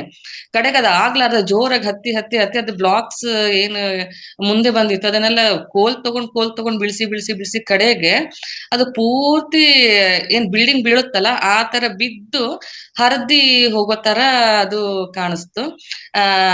ಅವಾಗ ಮೋಸ್ಟ್ಲಿ ಏನಾದ್ರು ಕ್ಲೆನ್ಸ್ ಆಗ್ತಿರ್ಬೋದು ಏನೋ ಅಂತೇಳಿ ನಾನು ಅನ್ಕೊಂಡೆ ಮೇಡಮ್. ಇದೊಂದು ಆರೋಗ್ಯದ ಬಗ್ಗೆ ಕೇಳ್ಕೊಂಡಾಗ ಈ ರೀತಿ ಒಂದು ಅನುಭವ ಆಯ್ತು ಮೇಡಮ್. ಮೇಡಮ್, ಯಾವಾಗ ನಾವು ಸಾಧನೆ ಮಾಡೋದಕ್ಕೆ ಮುಂದಾಗ್ತೀವಿ ಅವಾಗ ನಮ್ಮ ಅನಾರೋಗ್ಯಗಳನ್ನ ನಾವು ಮುಂದೆ ಇಟ್ಕೊಂಡು ಸಾಧನೆಯಿಂದ ಹಿಂದೆ ಬರಬಾರ್ದು ನಾವು. ಅವಾಗ ನಾವು ಸಾಧನೆಯಲ್ಲಿ ನಾವು ತೊಡಗಿಸ್ಕೊಂಡಾಗ ಅನಾರೋಗ್ಯಗಳು ಕೂಡ ನಮ್ಮೊಳಗೆ ನಮ್ಗೆ ನಮ್ಮ ಆತ್ಮ ಅದು ಚೈತನ್ಯ ಬೆಳೆಸ್ಕೊಳ್ಳೋದಕ್ಕೋಸ್ಕರ ಹೀಲಿಂಗ್ ನಡೆಸೋಂತ ಪ್ರಾಸೆಸ್ ನಡೆಯೋದಕ್ಕೆ ಶುರು ಆಗುತ್ತೆ. ಆ ಹೀಲಿಂಗ್ ನಡೆಯೋವಾಗ ನಮ್ಗೆ ಈ ರೀತಿ ಎಲ್ಲ ಆಗುವಂತ ಅನುಭವಗಳು ಆಗ್ತಾ ಇರತ್ತೆ ಮೇಡಮ್. ಹಾ ಮೇಡಮ್. ಅದೇ ರೀತಿ ನಾನು ಧ್ಯಾನದಲ್ಲಿ ಕುತ್ಕೊಂಡಾಗ ಮೇಡಮ್ ತುಂಬಾ ಒಂದ್ ರೀತಿ ಏನು ಅಂತಂದ್ರೆ ಧ್ಯಾನದಲ್ಲಿ ಕುತ್ಕೊಂಡಿರ್ತೀನಿ, ಥಾಟ್ಸ್ ಎಲ್ಲ ನಿಂತಿರುತ್ತೆ.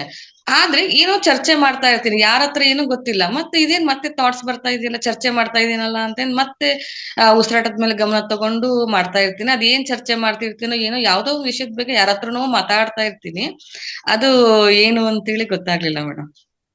ನೀವು ಪೂರ್ತಿ ಪರಿಪೂರ್ಣವಾಗಿ ನೀವು ಕಾನ್ಶಿಯಸ್ ಇಂದ ಪೂರ್ತಿ ಅವೇರ್ನೆಸ್ ಅಲ್ಲಿ ನೀವು ಅದನ್ನ ಗಮನಿಸಿದಾಗ ನಿಮ್ಮ ಎಷ್ಟೋ ನಿಮ್ಗೆ ಗೊತ್ತಿಲ್ದಲೆ ಚಿಕ್ಕ ವಯಸ್ಸಿಂದಾನು ಇರ್ಬೋದು, ಇಲ್ಲಿವರೆಗೂ ನಿಮ್ಮ ಎಷ್ಟೋ ಪ್ರಶ್ನೆಗಳಿಗೆ ಉತ್ತರಗಳು ಸಿಕ್ಕಿರಲ್ಲ. ಆ ಉತ್ತರಗಳು ನಿಮ್ಗೆ ಆ ಚರ್ಚಾ ರೂಪದಲ್ಲಿ ನಡೀತಾ ಇರ್ಬೋದು. ಅದನ್ನ ನೀವು ಪೂರ್ತಿ ಅವೇರ್ನೆಸ್ ಇಂದ ಗಮನಿಸಿದಾಗ ನಿಮ್ಮ ಪ್ರಶ್ನೆಗಳಿಗೆ ಉತ್ತರ ಕೂಡ ಆಗಿರ್ಬೋದು ಮೇಡಮ್ ಅದು. ಹಾ, thank you madam, thank you. ತುಂಬಾ ಚೆನ್ನಾಗಿ ತಿಳಿಸ್ಕೊಟ್ರೆ thank you madam. Okay, thank you madam, thank you so much. ಗತ ಜನ್ಮ, ಈ ಜನ್ಮ, ಮುಂದಿನ ಜನ್ಮದ ವಿವರಗಳನ್ನೆಲ್ಲ ನಾವು ಆಕಾಶಿಕ್ ರೆಕಾರ್ಡ್ ನಲ್ಲಿ ನೋಡ್ಬೋದು. ಅದು ಹೈಯರ್ ಡೈಮೆನ್ಷನ್ ಅಲ್ಲಿ ಇದ್ದಾಗ ಅಂತ ಹೇಳಿದ್ರಲ್ಲ ಮೇಡಮ್. ನಂದೊಂದು ಕ್ವಶನ್ ಮೇಡಮ್, ಅದು ಹೈಯರ್ ಡೈಮೆನ್ಷನ್ ಅಲ್ಲಿ ಇದ್ದಾಗ ಫ್ರೀಕ್ವೆನ್ಸಿ ಬೆಳೆದಾಗ ಅಂತ ಹೇಳಿದ್ರಲ್ಲ ಮೇಡಮ್, ಅದು ಅಷ್ಟು ಫ್ರೀಕ್ವೆನ್ಸಿ ಬೆಳಿಲಿಕ್ಕೆ ನಾವ್ ಏನ್ ಮಾಡ್ಬೇಕು ಅನ್ನೋದು ನನ್ನೊಂದು ಕ್ವಶನ್ ಮೇಡಮ್. ಏನು ಇಲ್ಲ ಮೇಡಮ್, ಸುಮ್ನೆ ಧ್ಯಾನ ಮಾಡ್ತಾನೆ ಇರ್ಬೇಕು, ಧ್ಯಾನ ಮಾಡ್ತಾ ಇರ್ಬೇಕು, ಈ ಕ್ಷಣದಲ್ಲಿ ಇರ್ಬೇಕು, ಈಗ ಬಂದಿದ್ದನ್ನ ಅಕ್ಸೆಪ್ಟ್ ಮಾಡ್ಬೇಕು. ನಾವು ಸರೆಂಡರ್ನೆಸ್ ಅಲ್ಲಿ ಇರ್ಬೇಕು. ನಾವ್ ಯಾವಾಗ್ಲೂನು ಯಾವ್ದಕ್ಕೂನು ಇದು ನಮ್ಗೇನೆ ಅಲ್ಲಿ ಕ್ವಶನ್ ಕೂಡ ಬರೋದಿಲ್ಲ. ನಾವು ಈ ಕ್ಷಣದಲ್ಲಿ ನಾವು ಇರ್ಬೇಕಾದ್ರೆ ನಮ್ಗೆ ಕ್ವಶನ್ ಕೂಡ ಬರೋದಿಲ್ಲ. ಈ ಕ್ಷಣ ಅಂದಾಗ 59 ಇದು ಕಳೆದ್ರೇನೆ 1 ಸೆಕೆಂಡ್ ಅಂತ ಆಗೋದು. ಆ 59 ಕಳೆಯೋವರ್ಗುನು ಆ 1 ಸೆಕೆಂಡ್ ಕಳೆದ್ಮೇಲೂ ಕೂಡ ಅದು ಹಳೇದಾಗೋಯ್ತು. ನೆಕ್ಸ್ಟ್ ಸೆಕೆಂಡ್ಗೆ ಕಾಲಿಟ್ಟಿರ್ತೀವಿ ನಾವು.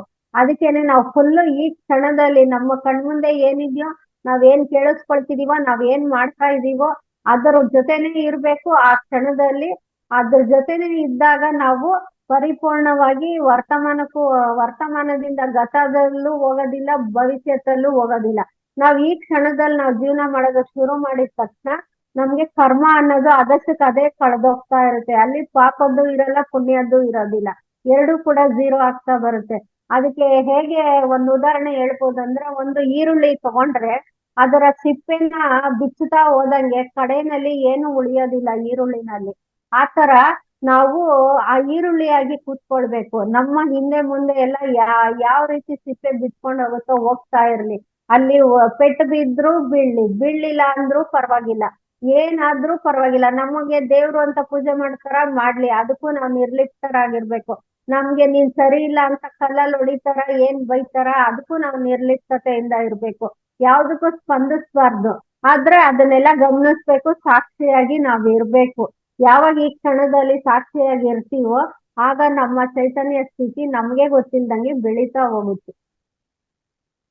Okay, thank you madam. ನಮ್ಮ ದಾಖಲೆಗಳನ್ನು ನಾವೇ ನೋಡಬಹುದು ಪಾಪ ಪುಣ್ಯದ ರೂಪದಲ್ಲಿ ಅಂತ ಇವತ್ತು ನಾವು ತಿಳ್ಕೊಂಡ್ವಿ ಮೇಡಮ್. ಈ ವಿಷಯ ನಮ್ಗೆ ಗೊತ್ತಿರಲಿಲ್ಲ, ಹೊಸ subject. Thank you madam, thank you so much. ಉಮಾಮ ಮಾತಾಡಿ, ಅನ್ಮ್ಯೂಟ್ ಮಾಡಿದೀನಿ.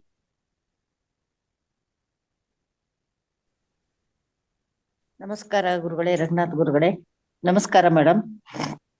ಮೇಡಮ್, ಇದು ಆಕಾಶಿಕ ರೆಕಾರ್ಡ್ಸ್ ಅನ್ನೋದಷ್ಟ ನಾವು ಕೇಳಿದ್ವಿ, ಆದ್ರೆ ಇಷ್ಟು ಗೂಢಾರ್ಥ ಬಹಳ ಸವಿಸ್ತಾರವಾಗಿದೆ. ಇದನ್ನ ಒಂದೇ ದಿನದಲ್ಲಿ ನಾವು ತಿಳ್ಕೊಳ್ಳಿಕ್ಕೆ ಸಾಧ್ಯ ಆಗೋದಿಲ್ಲ.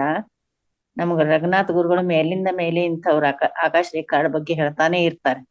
ಆದ್ರೂ ಕೂಡ ಇವತ್ತು ತಾವು ಆತ್ಮ ಜನ್ಮದ ವಿಷಯ ಹೇಗಿರುತ್ತ, ಜೀವನ ಚರಿತ್ರೆ ಅನ್ನೋದನ್ನ ಹೇಳಿದ್ರಿ. ಏನಂದ್ರೆ ಇಡೀ ನಮ್ಮ ಜೀವನದ ಚರಿತ್ರೆಯೇ ಈ ಪುಸ್ತಕ ಅಂತ ಹೇಳಿದ್ರಿ. ಇನ್ನೊಂದು ದೇವರ ಕಣ್ಣು ಅಂತ ಕೂಡ ಹೇಳಿದ್ರಿ. ಇಲ್ಲಿ ನಾವು ನಮ್ಮ ಜನ್ಮಾಂತರದ ವಿವರಣೆಯನ್ನ ತಿಳಿತೀವಿ. ಯಮ ಅಂದ್ರೇನು, ಮಾಯೆ ಅಂದ್ರೇನು, ಚಿತ್ರಗುಪ್ತ ಯಾರು ಬೇರೆ ಅಲ್ಲ, ನಮ್ಮ ಆತ್ಮನೇ ಚಿತ್ರಗುಪ್ತ ಅನ್ನೋದು ಕೂಡ ತಾವು ಹೇಳಿದ್ರಿ. ಗತಗತ ಜನ್ಮಾಂತರದ ವಿಷಯಗಳನ್ನು ಕೂಡ ಇಲ್ಲಿ ತಿಳಿಸ್ಕೊಳ್ತೀವಿ. ಇಷ್ಟೆಲ್ಲ ಇದ್ರಲ್ಲಿ ನಾವು ತಿಳ್ಕೊಳ್ತೀವಿ. ಇಷ್ಟು ಗೂಢಾರ್ಥವಿದೆ. ಬಹಳಷ್ಟು ಅದ್ಭುತವಾದಂತ ವಿಷಯ ಇದು. ಹೌದು ಮೇಡಮ್.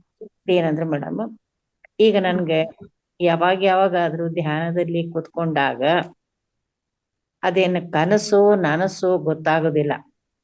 ಅಲ್ಲಿ ಒಂದೊಂದ್ ಸಲ ಮೇಲಕ್ಕೆ ಎತ್ತಿ ತಳಗೆ ಬಿಸಾಕಿದ ಹಾಗೆ ಪ್ರಾಣಿ ಪಕ್ಷಿಗಳು ಗಿಡ ಮರಗಳು ಬಂದ, ಆಮೇಲೆ ಒಂದೊಂದ್ಸಲ ಹಾವುಗಳು ಮೈ ಮೇಲೆ ಬಿದ್ದು ತನ್ನಷ್ಟಕ್ಕೆ ತಾನೇ ತಳಗಡೆ ಹರಿದು ಹೋಗೋ ಹಾಗೆ ಆಗತ್ತೆ. ಇಷ್ಟೆಲ್ಲ ಈ ರೀತಿಯಿಂದ ಆಗ್ತಾ ಇರುತ್ತೆ. ಒಂದೊಂದ್ಸಲ ಏನಾಗತ್ತೆ, ಯಾವುದೋ ಒಂದು ಆತ್ಮ ಬಂದಂಗಾಗತ್ತೆ. ಅದ್ರ ಮುಖ ಪರಿಚಯ ಇಲ್ಲ, ಆಕಾರ ಇಲ್ಲ, ಬರೀ ಏನೋ ಒಂಥರ ಮಾತಾಡಿದಂಗೆ ಸ್ಪಷ್ಟವಾಗಿ ಮುಖ ಇಲ್ಲ, ಈ ರೀತಿಯಿಂದ ಬರ್ತಾ ಇರುತ್ತೆ. ಆಮೇಲೆ ಇಷ್ಟೆಲ್ಲ ಆದ್ರೂ ಕೂಡ ಇದಕ್ಕೆ ಏನ್ ಮಾಡ್ಬೇಕು, ಇದೆ ಹೇಗಿರುತ್ತೆ, ಇಷ್ಟೆಲ್ಲ ನಾವು ತಿಳ್ಕೊಳ್ಬೇಕಾದ್ರೆ ನಾವು ಹಿಂದೆ ಮಾಡಿದಂತ ಪಾಪ ಪುಣ್ಯ ಕರ್ಮಗಳ ಬಗ್ಗೆ ತಿಳ್ಕೊಳ್ಬೇಕಾದ್ರೆ ಏನ್ ಮಾಡ್ಬೇಕಾಗತ್ತೆ ಮೇಡಮ್? ಆಮೇಲೆ ಆ ತರದ ಒಂದ್ ಧ್ಯಾನದಲ್ಲಿ ಆಗ್ಲಿ ಅಥವಾ ಅದೇನ್ ಕನಸೋ ನನಸೋ ಗೊತ್ತಾಗಲ್ಲ. ಆಗ ಜನರ ಒಂದೊಂದ್ಸಲ ಋಷಿ ಮುನಿಗಳ ಇರ್ತಾರೆ, ಒಂದೊಂದ್ಸಲ ಮಾನವನ ಆತ್ಮ ಇರತ್ತ. ಅದ್ ಏನ್ ಅನ್ನೋದು ಗೊತ್ತಾಗಲ್ಲ, ಅದ್ ಯಾಕೆ ಬರ್ತದ ಅನ್ನೋದು ಗೊತ್ತಾಗೋದಿಲ್ಲ. ಇದು ಏನ್ ಕಾರಣ ಮೇಡಮ್ ಇದಕ್ಕೆಲ್ಲ? ನೀವು ಧ್ಯಾನ ಸ್ಥಿತಿನಲ್ಲಿ ಎಷ್ಟು ಪ್ರಬುದ್ಧತೆಯಿಂದ ಕೂತಿರ್ತೀರಾ, ನಿಮ್ಗೆ ಎಷ್ಟು ರೀತಿ ಮನಸ್ಸು ನಿಗ್ರಹ ಮಾಡ್ಕೊಂಡು ಕೂತಿರ್ತೀರಾ, ಇಂದ್ರಿಯ ನಿಗ್ರಹ ಮಾಡ್ಕೊಂಡು ಕೂತ್ಕೊಂಡಿರ್ತೀರಾ ಅನ್ನೋದನ್ನ ಪರೀಕ್ಷೆ ಮಾಡೋದಕ್ಕೋಸ್ಕರ ಮಾಸ್ಟರ್ಸ್ಗಳು ಈ ರೂಪದೆಲ್ಲ ಬರ್ಬೋದು ಮೇಡಮ್, ಈ ರೀತಿ ಎಲ್ಲ ಬರ್ತಾರೆ ಅಂತ ನಾನು ಕೇಳಿದೀನಿ. ಆ ರೀತಿ ಎಲ್ಲ ಬರ್ಬೋದು. ಅಥವಾ ನಮ್ಗೆ ನಾವೇ ಏನಾದ್ರೂ ಆ ಜನ್ಮಗಳಲ್ಲಿ ಆ ಆತ್ಮಗಳಿಗೆ ಏನಾದ್ರು ನಾವು ತೊಂದರೆ ಕೊಟ್ಟಿದ್ರೆ ಅವ್ರು ಏನಾದ್ರೂ ಆ ರೂಪದಲ್ಲಿ ಬಂದು ಡಿಸ್ಟರ್ಬ್ ಮಾಡ್ತಾ ಇರ್ಬೋದು ಅಂತಾನು ಅನ್ಕೊಂಡಿರ್ಬೋದು ನಾನು. ಇಲ್ಲ ಅಂದ್ರೆ ಮಾಸ್ಟರ್ಸೇನೆ ನಿಮ್ಗೆ ಪರೀಕ್ಷೆ ಮಾಡೋದಕ್ಕೆ ನೀವು ಎಷ್ಟು ಕೂತಿರ್ತೀರಾ, ನಿಮ್ಗೆ ಎಷ್ಟು ಗಟ್ಟಿಯಾಗಿ ನೀವು ಇದ್ದೀರಾ ಅಂತ ಪರೀಕ್ಷೆ ಮಾಡೋದಕ್ಕೆ ಬಂದು ಅವರು ನಿಮ್ಗೆ ಈ ರೀತಿ ಡಿಸ್ಟರ್ಬೆನ್ಸಸ್ ಮಾಡ್ತಾ ಇರ್ಬೋದು ಅಂತ ನಾನು ಹೇಳ್ತೀನಿ ಮೇಡಮ್. ಅದಕ್ಕೆ ನೀವು ದೇಹದ ಕಾನ್ಸಿಯಸ್ನ ಬಿಟ್ಬಿಡ್ಬೇಕು. ದೇಹದ ಮೇಲೆ ಹರಿದಾಡ್ತಾ ಇರೋ ತರ ಅನ್ಸುತ್ತೆ, ಕನ್ಸಲ್ಲಾದ್ರೂ ಸರಿನೇ. ನಾವು ಭೌತಿಕವಾಗಿ ಅಷ್ಟೇ ಎಚ್ಚರಿಕೆ ಸ್ಥಿತಿನಲ್ಲಿ ಇರೋದಲ್ಲ, ಧ್ಯಾನದಲ್ಲೂ ಕೂಡ ಮತ್ತೆ ಮಲಗಿರುವಾಗ್ಲೂ ಕೂಡ ಎಷ್ಟೇ ನಿದ್ದೆ ಪೂರ್ತಿ ಪ್ರಮಾಣದ ನಿದ್ರೆನಲ್ಲಿ ಇದ್ದಾಗ್ಲೂ ಕೂಡ ನಾವು ಅಷ್ಟೇ ಅವೇರ್ನೆಸ್ ಅಲ್ಲಿ ಇರ್ಬೇಕು. ಆ ನಿದ್ದೆನಲ್ಲಿ ಕೂಡ ನಮಗೆ ಯಾರಾದ್ರೂ ಎಬ್ಬರಿಸಿದ್ರೆ ಎದ್ದೇಳೋ ಅಂತ ಅಷ್ಟು ಅವೇರ್ನೆಸ್ ನಮ್ಗೆ ಇರ್ಬೇಕು. ಆಗ ನಮ್ಗೆ ಏನು ಆದ್ರೂನು ಕೂಡ ನಮ್ಗೇನು ಆಗೋದಿಲ್ಲ. ಅವಾಗ ದೇಹದ ಕಾನ್ಸಿಯಸ್ ನಾವು ಬಿಟ್ಟು ನಾವು ಆತ್ಮದ ಸ್ಥಿತಿನಲ್ಲಿ ನಾವಿದ್ರೆ ಇದು ಯಾವ್ದು ಕೂಡ ನಮ್ಗೆ ಏನು ತೊಂದರೆ ಮಾಡೋದಿಲ್ಲ, ಅದರಿಂದ ನಮ್ಗೇನು ಡಿಸ್ಟರ್ಬೆನ್ಸ್ ಆಗೋದಿಲ್ಲ. ಅದಕ್ಕೆ ಏನ್ ಮೇಡಮ್ ಕೊನೆ ಲಾಸ್ಟ್ ಸೊಲ್ಯೂಷನ್ ಏನು? ಆದಷ್ಟುನು ಮೌನವಾಗಿ ಇರ್ಬೇಕು, ಹೆಚ್ಚು ಮಾತುಗಳನ್ನ ಬಿಡ್ಬೇಕು, ಮಾತಾಡೋದನ್ನ ಕಮ್ಮಿ ಮಾಡ್ಕೊಂಡು ಆದಷ್ಟು ಧ್ಯಾನ ಸಾಧನೆ ಮತ್ತೆ ಪುಸ್ತಕ ಜ್ಞಾನ ಸ್ವಾಧ್ಯಾಯ ಮಾಡ್ಬೇಕು. ಸ್ವಾಧ್ಯಾಯ ಅಂದ್ರೆ ಬರೀ ಪುಸ್ತಕ ಓದೋದೊಂದೇ ಅಲ್ಲ, ನಮ್ಮನ್ನ ನಾವು ಕೂಡ ಅಧ್ಯಾಯ ಮಾಡೋದು ಸ್ವಾಧ್ಯಾಯ. ಈ ಎರಡೂ ರೀತಿ ಸ್ವಾಧ್ಯಾಯ ನಮ್ಮಲ್ಲಿ ನಡೀತಾ ಇರ್ಬೇಕು. ಮತ್ತೆ ಸಜ್ಜನ ಸಾಂಗತ್ಯ ಅಂದ್ರೆ ಅದ್ರಲ್ಲೂ ಎರಡು ವಿಧ. ನಾವು ಬರೀ ನಮ್ಮೊಡನೆ ಇರೋರ್ ಜೊತೆ ಮಾತಾಡೋದಷ್ಟೇ ಅಲ್ಲ, ನಮ್ಮ ಜೊತೆ ನಾವು ಮಾತನಾಡೋ ಅಂತದ್ದು ಕೂಡ ನಾವು ಬೆಳೆಸ್ಕೊಳ್ಬೇಕು. ನಮ್ಮ ಜೊತೆ ನಾವು ಮಾತಾಡೋ ಗುಣನ ನಾವು ಬೆಳೆಸ್ಕೊಂಡಾಗ ನಮ್ಮ ಎಷ್ಟೋ ಪ್ರಶ್ನೆಗಳಿಗೆ ನಮ್ಮೊಳಗೆ ಉತ್ತರ ನಮಗ್ ಸಿಗುತ್ತೆ. ಆ ಉತ್ತರ ಎಲ್ಲ ಆಕಾಶಿಕ್ ರೆಕಾರ್ಡ್ ಇಂದ ನಮಗೆ ಆ ಚಿತ್ರಗುಪ್ತ ನಮಗೆ ಕೊಡೋ ಅಂತದಾಗಿರುತ್ತೆ.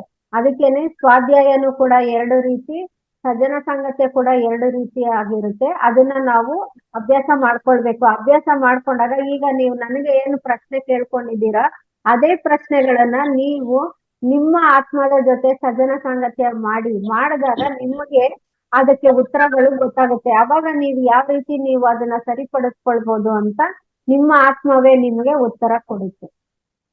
ಇವಾಗ ನಮ್ಮ ಜೊತೆಗೆ ನಾವು ಮಾತಾಡೋದು ಅಂತ ತಾವೀಗ ಹೇಳಿದ್ರೆ ಅದು ಯಾವ ರೀತಿ ಇದೆ ಅದು?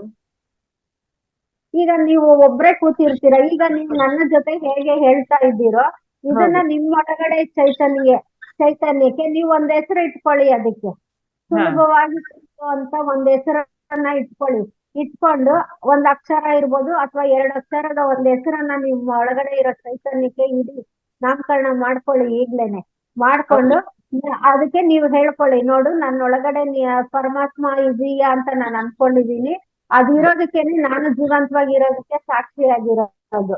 ಅದಕ್ಕೇನೆ ನಾನು ಈ ಹೆಸರಲ್ಲಿ ನಾನು ನಿನ್ನನ್ನು ಕರೆದಾಗೆಲ್ಲ ನೀನು ನನ್ನ ಮಾತನ್ನ ಕೇಳಿಸ್ಕೊ, ನನ್ ಜೊತೆ ಇರು ನೀನು ಅಂತ ಅದನ್ನ ಪ್ರೀತಿಯಿಂದ ಈಗ ನನ್ನನ್ನ ಮಾತಾಡ್ಸುವಾಗ ಶೋಭಾ ಅಂತ ನೀವ್ ಹೇಗೆ ಕರಿಬೋದ ಹಾಗೆ ಆ ಚೈತನ್ಯಕ್ಕೆ ನೀವು ಒಂದ್ ಹೆಸರಿಟ್ಟು ಆ ಹೆಸರಿಂದ ಅದನ್ನ ಕೂಗ್ಬಿಟ್ಟು ನನ್ಗೆ ನಿನ್ ಜೊತೆ ಮಾತಾಡ್ಬೇಕನ್ನಿಸ್ತಾ ಇದೆ, ನನ್ನಲ್ಲಿ ಇದೆಲ್ಲ ನಡೀತಾ ಇದೆ, ನನ್ನೊಳಗಡೆ ಆಂದೋಲನ ಇದೆ, ಇದಕ್ಕೆಲ್ಲ ನನ್ಗೆ ಹೊರಗ್ ಬರೋಂಗೆ ನನಗೆ ನೀನ್ ಹೇಳು, ಏನ್ ಹೇಳ್ತೀಯ ಹೇಳು ಅಂತ ಅದಕ್ಕೆ ಒಂದ್ ಟೈಮ್ ಕೊಟ್ಟು ಕೂತ್ಕೊಳ್ಳಿ. ಅವಾಗ ಅದರಿಂದ ನಿಮ್ಗೆ ಉತ್ತರ ಬರೋದಕ್ಕೆ ಶುರು ಆಗುತ್ತೆ. ಅವಾಗ ಯಾಕೆಂದ್ರೆ ಇವಾಗ ಎಲ್ಲರೂ ನನ್ನ ಆತ್ಮನ ಆತ್ಮ ಬಾ ಅಂತ ಕರೆಯೋದಕ್ಕಾಗಲ್ಲ, ಅಷ್ಟು ಪ್ರೀತಿ ಉಂಟಾಗೋದಿಲ್ಲ. ಅದೇ ನಾವು ಒಂದ್ ಹೆಸರಿಟ್ಟಾಗ ಚಿನ್ನ ಬಾ ಅಂತ ಕರಿಬೋದು ಅಥವಾ ಏನಾದ್ರೂ ಹೇಳ್ಬೋದು. ನಮ್ಮೊಳಗೆ ನಾವೇ ಒಂದು ಪ್ರೀತಿಯಿಂದ ಒಂದ್ ಹೆಸರು ಇಟ್ಕೋಬಹುದು. ಆ ಹೆಸರಿಂದ ನಾವ್ ಅದನ್ನ ಕರಿಬಹುದು. ಕರೆದು ಅದಕ್ಕೆ 2 ಅಕ್ಷರದ ಯಾವ್ದಾದ್ರು ನಮಗ್ ಪ್ರೀತಿ ಬರೋಂತ ಹೆಸರಿಟ್ಟಾಗ ಆ ಹೆಸರು ಕೂಗುವಾಗ್ಲೇ ಒಂದ್ ಪ್ರೀತಿ ಉಂಟಾಗುತ್ತೆ ನಮ್ಗೆ. ಅದರ ಮೂಲಕ ನಾವು ನಮ್ ಜೊತೆ ನಾವು ಮಾತಾಡ್ಬೋದು. ಹೌದು, ಧನ್ಯವಾದ ಮೇಡಮ್. ತುಂಬಾ ಸರಳವಾಗಿ ಅದ್ಭುತವಾಗಿ ತಿಳಿಸಿಕೊಟ್ಟಿದ್ದೀರ. ತುಂಬಾ ಚೆನ್ನಾಗಿತ್ತು ಮೇಡಮ್. ಧನ್ಯವಾದ. ನಮಸ್ಕಾರ. ಇಷ್ಟೊತ್ತು ಮಾತಾಡ್ಲಿಕ್ಕೆ ಅವಕಾಶ ಕೊಟ್ಟಂತ ರಂಗನಾಥ್ ಗುರುಳಿಗೆ ಕೂಡ ನಮಸ್ಕಾರಗಳು. Thank you so much Uma. ಮೌನವಾಗಿದ್ದಾಗ ನಮ್ಮ ಅಂತರ್ವಾಣಿ ನಮ್ಗೆ ಕೇಳಿಸುತ್ತೆ. ಅದನ್ನ ಕೇಳಿಸ್ಕೋಬೇಕು ಅಂತಂದ್ರೆ ನಾವು ತುಂಬಾನೇ ಒಂದು ಸಾಧನೆ ಮಾಡ್ಬೇಕು ಅಂತ ಇವತ್ತು ನಾವು ತಿಳ್ಕೊಂಡಿದೀವಿ. ಥ್ಯಾಂಕ್ ಯು ಅಮ್ಮ. Thank you so much. ಇನ್ಯಾರ್ದಾದ್ರು ಪ್ರಶ್ನೆಗಳಿದ್ಯಾ?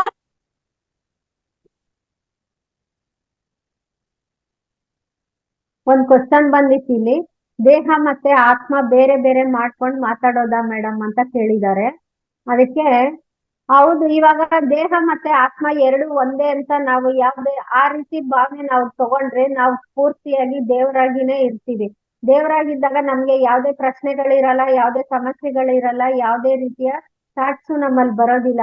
ಯಾವಾಗ ಇದೆಲ್ಲಾನು ನಮಗ್ ಬರ್ತಾ ಇದೆ ಅಂದಾಗ ನಾನು ದೇವರಿಂದ ಬೇರೆ ಆಗಿದ್ದೀನಿ ಅನ್ನೋದೇ ಭಾವನೆ ಬರುತ್ತೆ. ಆ ದೇವ್ರು ಅಂದ್ರೇನೆ ನಮ್ಮ ಆತ್ಮ. ಯಾವಾಗ ನಾವು ಎಲ್ಲವೂ ಒಟ್ಟಾಗಿ ಇದ್ದಾಗ ನಮ್ಗೆ ಯಾವ್ದೇ ರೀತಿಯ ಕಷ್ಟಗಳು ಏನು ಅನ್ಸೋದಿಲ್ಲ. ಆದ್ರೆ ನಾವ್ ಬೇರೆ ಆದಾಗ್ಲೇನೆ ಇವೆಲ್ಲವೂ ಕೂಡ ನಮ್ಗೆ ಗೊತ್ತಾಗೋದು. ಅದಕ್ಕೇನೆ ನಮ್ಮ ಜೊತೆ ಇವಾಗ ನಾವು ಧ್ಯಾನಕ್ಕೆ ಅಂತ ಕೂರೋದು ಏನು, ಆತ್ಮದ ಜೊತೆ ಒಂದಾಗ್ಬೇಕು ಅಂತ. ಆತ್ಮದ ಜೊತೆ ಒಂದಾಗ್ಬೇಕು ಅಂದಾಗ ದೇಹನೇ ಬೇರೆ, ಆತ್ಮನೇ ಬೇರೆನೆ ಅಲ್ವಾ. ಈಗ ದೇಹ ಬಿಟ್ಟ ಮೇಲೆ ದೇಹದಿಂದ ಹೊರಗೆ ಹೋಗೋದು ಆತ್ಮ, ಅಲ್ಲಿಗೆ ದೇಹನೇ ಬೇರೆ ಆಯ್ತು, ಆತ್ಮನೇ ಬೇರೆ ಆಯ್ತಲ್ವಾ. ಇವೆರಡು ಒಂದೇ ಅನ್ನೋ ಭಾವನೆ ನಮಗ್ ಬರೋವರ್ಗುನು ನಾವು ಅಷ್ಟು ವಿಧವಾಗಿ ಸಾಧನೆನ ನಾವು ಮಾಡ್ಬೇಕಾಗುತ್ತೆ. ನಾವು ಮಾಡೋ ಅಲ್ಪ ಸ್ವಲ್ಪ 1 ಗಂಟೆ 2 ಗಂಟೆ 3 ಗಂಟೆ ಧ್ಯಾನದಲ್ಲಿ ನಾವು ಈ ರೀತಿ ಎಲ್ಲ ನಾವು ಅರ್ಥ ಮಾಡ್ಕೊಂಡು ನಾನು ಎಲ್ಲಾ ರೀತಿಯಿಂದ ನಾನು ಆತ್ಮ ದೇಹ ಒಂದೇ ಅನ್ನೋ ಭಾವನೆಯಿಂದ ಇರಬಾರ್ದು. ಈಗ ನಮ್ಗೆ ಹೇಳ್ತಾರೆ ಶುರುವಿನಲ್ಲಿ ಧ್ಯಾನ ಕಲಿಸ್ಕೊಡುವಾಗ, ನಾನು ದೇಹ ಅಲ್ಲ, ನಾನು ಆತ್ಮ, ಪರಿಶುದ್ಧ ಆತ್ಮ, ಈ ತರ ಎಲ್ಲ ನಾವು ಹೇಳ್ಕೊಳ್ತೀವಿ. ಅಲ್ಲಿಗೆ ನಾನು ದೇಹ ಅಲ್ಲ ಅಂದ್ಮೇಲೆ ಈ ದೇಹಕ್ಕೆ ಬರುವಂತ ಸಮಸ್ಯೆಗಳು ಕೂಡ ನನ್ನದಾಗಿರೋದಿಲ್ಲ. ನನ್ನದಾಗಿಲ್ದೆ ಇರೋ ವಿಷಯಕ್ಕೆ ನಾವ್ ಯಾಕೆ ಮಾತಾಡ್ಬೇಕು ಅನ್ನೋ ಭಾವನೆ ನಮ್ಗೆ ನೆಕ್ಸ್ಟ್ ಕ್ವಶನ್ಸ್ ಗಳು ಉಂಟಾಗ್ತಾ ಇರುತ್ತೆ. ಅದಕ್ಕೆ ನಾವು ಉತ್ತರವಾಗಿ ನಾವು ತಗೊಳ್ಬೇಕು ಅಂದಾಗ ನನ್ನ ಜೊತೆ ನಾನು, ಆತ್ಮನೇ ನಾನು ಅಂದ್ಮೇಲೆ ನನ್ನ ಆತ್ಮ ಜೊತೆ ನಾನು ಇರ್ಬೇಕಾಗುತ್ತೆ. ಆ ನನ್ನ ಆತ್ಮ ಜೊತೆ ನಾನಿದ್ದಾಗ ಈ ಶರೀರದ ಮೇಲೆ ಭೌತಿಕವಾಗಿ ಬರೋ ಅಂತ ಮಾತುಗಳಾಗಿರ್ಬೋದು, ಆಲೋಚನೆಗಳಿರ್ಬೋದು, ಕಷ್ಟಗಳಿರ್ಬೋದು, ಸಮಸ್ಯೆಗಳಿರ್ಬೋದು, ಏನೇ ಬಂದ್ರು ಕೂಡ ಆತ್ಮಕ್ಕೆ ಯಾವ್ದು ಅಂಟೋದಿಲ್ಲ. ಅದು ಅಂಟದೇ ಇರೋದ್ರಿಂದ ಆತ್ಮದ ಮೂಲಕ ನಾವು ಉತ್ತರಗಳನ್ನ ತಗೊಂಡು ನಮ್ಮ ಕಷ್ಟಗಳನ್ನ ಸಮಸ್ಯೆಗಳನ್ನ ನಾವು ದೂರ ಮಾಡ್ಕೊಳ್ಬೋದು ಅಂತ ಅಂದ್ಬಿಟ್ಟು ನಾನು ಹೇಳ್ತೀನಿ ಮೇಡಮ್. ಅದಕ್ಕೇನೆ ಆತ್ಮನೇ ಬೇರೆ. ಈಗ ನಮ್ಮ ಈ ಭೌತಿಕ ಶರೀರಕ್ಕೆ ಒಂದು ಹೆಸರು ಹೇಗೆ ಇಟ್ಕೊಂಡಿದೀವೋ ಹಾಗೆ ನಮ್ಮ ಆತ್ಮಕ್ಕೂ ಒಂದು ಹೆಸರು ಇಟ್ಕೊಂಡು ಆತ್ಮದ ಜೊತೆ ನಾವು ಮಾತಾಡೋದು ನಡೆಸ್ಬೇಕು. ಅವಾಗ ನಾವು ಎರಡು ಒಂದೇ ಅನ್ನೋ ಭಾವನೆ ನಮ್ಮಲ್ಲಿ ಉಂಟಾಗುತ್ತೆ. ನಾವು ಏನು ಮಾಡ್ದಲೆ ನಾವು ಬೇರೆ ಮಾಡೋದ ಅಂತ ಅಂದ್ಬಿಟ್ಟು ಪ್ರಶ್ನೆ ನಮ್ಮಲ್ಲಿ ನಾವು ತಗೊಂಡಾಗ ನಾವು ನಿಧಾನವಾಗಿ ಈ ರೀತಿ ಆಲೋಚನೆ ಮಾಡಿ ತಗೊಳ್ಬೇಕಾಗುತ್ತೆ. Okay, thank you madam. Shashikala madam ಮಾತಾಡಿ. ಮೇಡಮ್, ಆಕಾಶಿಕ್ ರೆಕಾರ್ಡ್ಸ್ ಮತ್ತೆ ಕರ್ಮ ಎರಡು ಒಂದೇನಾ? ಈ ಆಕಾಶಿಕ್ ರೆಕಾರ್ಡ್ಸ್ ಅಲ್ಲಿ ಕರ್ಮಗಳ ಬಗ್ಗೆ ದಾಖಲಾಗಿರುತ್ತೆ ಮೇಡಮ್ ಮಾಹಿತಿಗಳು. ಆ ಕರ್ಮ ಅಂತ ಅಂದ್ರೆ ಕೆಟ್ಟದ್ದೊಂದೇ ಇರೋದಿಲ್ಲ, ಒಳ್ಳೆಯದು ಕೂಡ ಇರುತ್ತೆ. ಅವೆರಡು ಕೂಡ ಇರೋ ಅಂತ ಪುಸ್ತಕ ಆಕಾಶಿಕ್ ರೆಕಾರ್ಡ್. ಈಗ ನೀವು ಒಂದು ಡೈರಿನಲ್ಲಿ ನೀವೇನಾದ್ರೂ ನೀವು ಬರ್ಕೊಳ್ತೀರಾ, ನಿಮ್ಮ ದಿನನಿತ್ಯದ ವಿಚಾರಗಳನ್ನ ಡೈರಿ ಬರೀ ಅಭ್ಯಾಸ ಇದ್ರೆ ಬರೀತೀರಾ. ಆ ಡೈರಿನ ಕರ್ಮ ಅಂತ ಹೇಳ್ತೀರಾ ಇಲ್ಲ ರೆಕಾರ್ಡ್ ಬುಕ್ ಅಂತ ಹೇಳ್ತೀರಾ? Record book. ಹಾಗೆ ರೆಕಾರ್ಡ್ ಬುಕ್. ಕರ್ಮ ಬೇರೆ. ಮೇಡಮ್, ಪ್ರತಿಯೊಬ್ರು ಮನುಷ್ಯನು ಆಕಾಶಿಕ್ ರೆಕಾರ್ಡ್ ಬಗ್ಗೆ ತಿಳ್ಕೊಳ್ಬೇಕಾಗತ್ತಾ? ಯಾಕೆಂದ್ರೆ ಆ ಕಷ್ಟಗಳ ಒಂದು ಸುರಿಮಳೆ ಇರುತ್ತೆ ಬದುಕಿನಲ್ಲಿ. ಯಾತಕ್ಕೆ ಅಂತ ಬಹಳ ಜನಗಳಿಗೆ ರಿಸೋರ್ಸ್ ಗೊತ್ತಾಗೋದಿಲ್ಲ, ಯಾಕೆ ಮಾಡಿದೆ ಅಂತ. ಹಾಗೆ ನಾವು ಮರುಜನ್ಮ ಇದ್ದಾಗ ಹಳೆ ನೆನಪುಗಳು ಇಲ್ಲದೆ ಇರೋದ್ರಿಂದ ಯಾವ ತಪ್ಪಿಗೆ ಈ ಪನಿಷ್ಮೆಂಟ್ ಅಂತ ಗೊತ್ತಾಗಲ್ಲ ನಮಗೆ. ಯಾವುದ್ರ ಕರ್ಮಫಲನ ನಾವು ಅನುಭವಿಸ್ತಾ ಇದೀವಿ ಅಂತ ಗೊತ್ತಾಗಲ್ಲ. ಇದು ತಿಳ್ಕೊಳ್ಳೋದ್ರಿಂದ ನಮಗೆ ಏನಾದ್ರೂ ಅದರಿಂದ ಹೊರಗಡೆ ಬರಕ್ ಸಾಧ್ಯನೇ? ತಿಳ್ಕೊಳಕ್ ಸಾಧ್ಯನಾ ಪ್ರತಿಯೊಬ್ರು? ನಡೀತಾನೆ ಇದೆ ಮೇಡಮ್, ನಮ್ಮಲ್ಲಿ ಪ್ರತಿನಿತ್ಯ ನಡೀತಾನೆ ಇರ್ತೀವಿ. ನಾವು ಗುರುತಿಸ್ತಾ ಇಲ್ಲ ಅಷ್ಟೇನೆ. ಆಕಾಶಿಕ್ ರೆಕಾರ್ಡ್ ಅಂದಿದ ತಕ್ಷಣ ನಾವು ಡೈಲಿ ಆಕಾಶಿಕ್ ರೆಕಾರ್ಡ್ ರೂಮ್ಗೆ ಹೋಗಿ ನಮ್ಮ ರೆಕಾರ್ಡ್ ಬುಕ್ಕೆ ತೆಗೆದು ನಾವೇ ನೋಡ್ಬೇಕು ಅನ್ನೋಂಥದ್ದು ಏನೂ ಇಲ್ಲ ಅಲ್ಲಿ.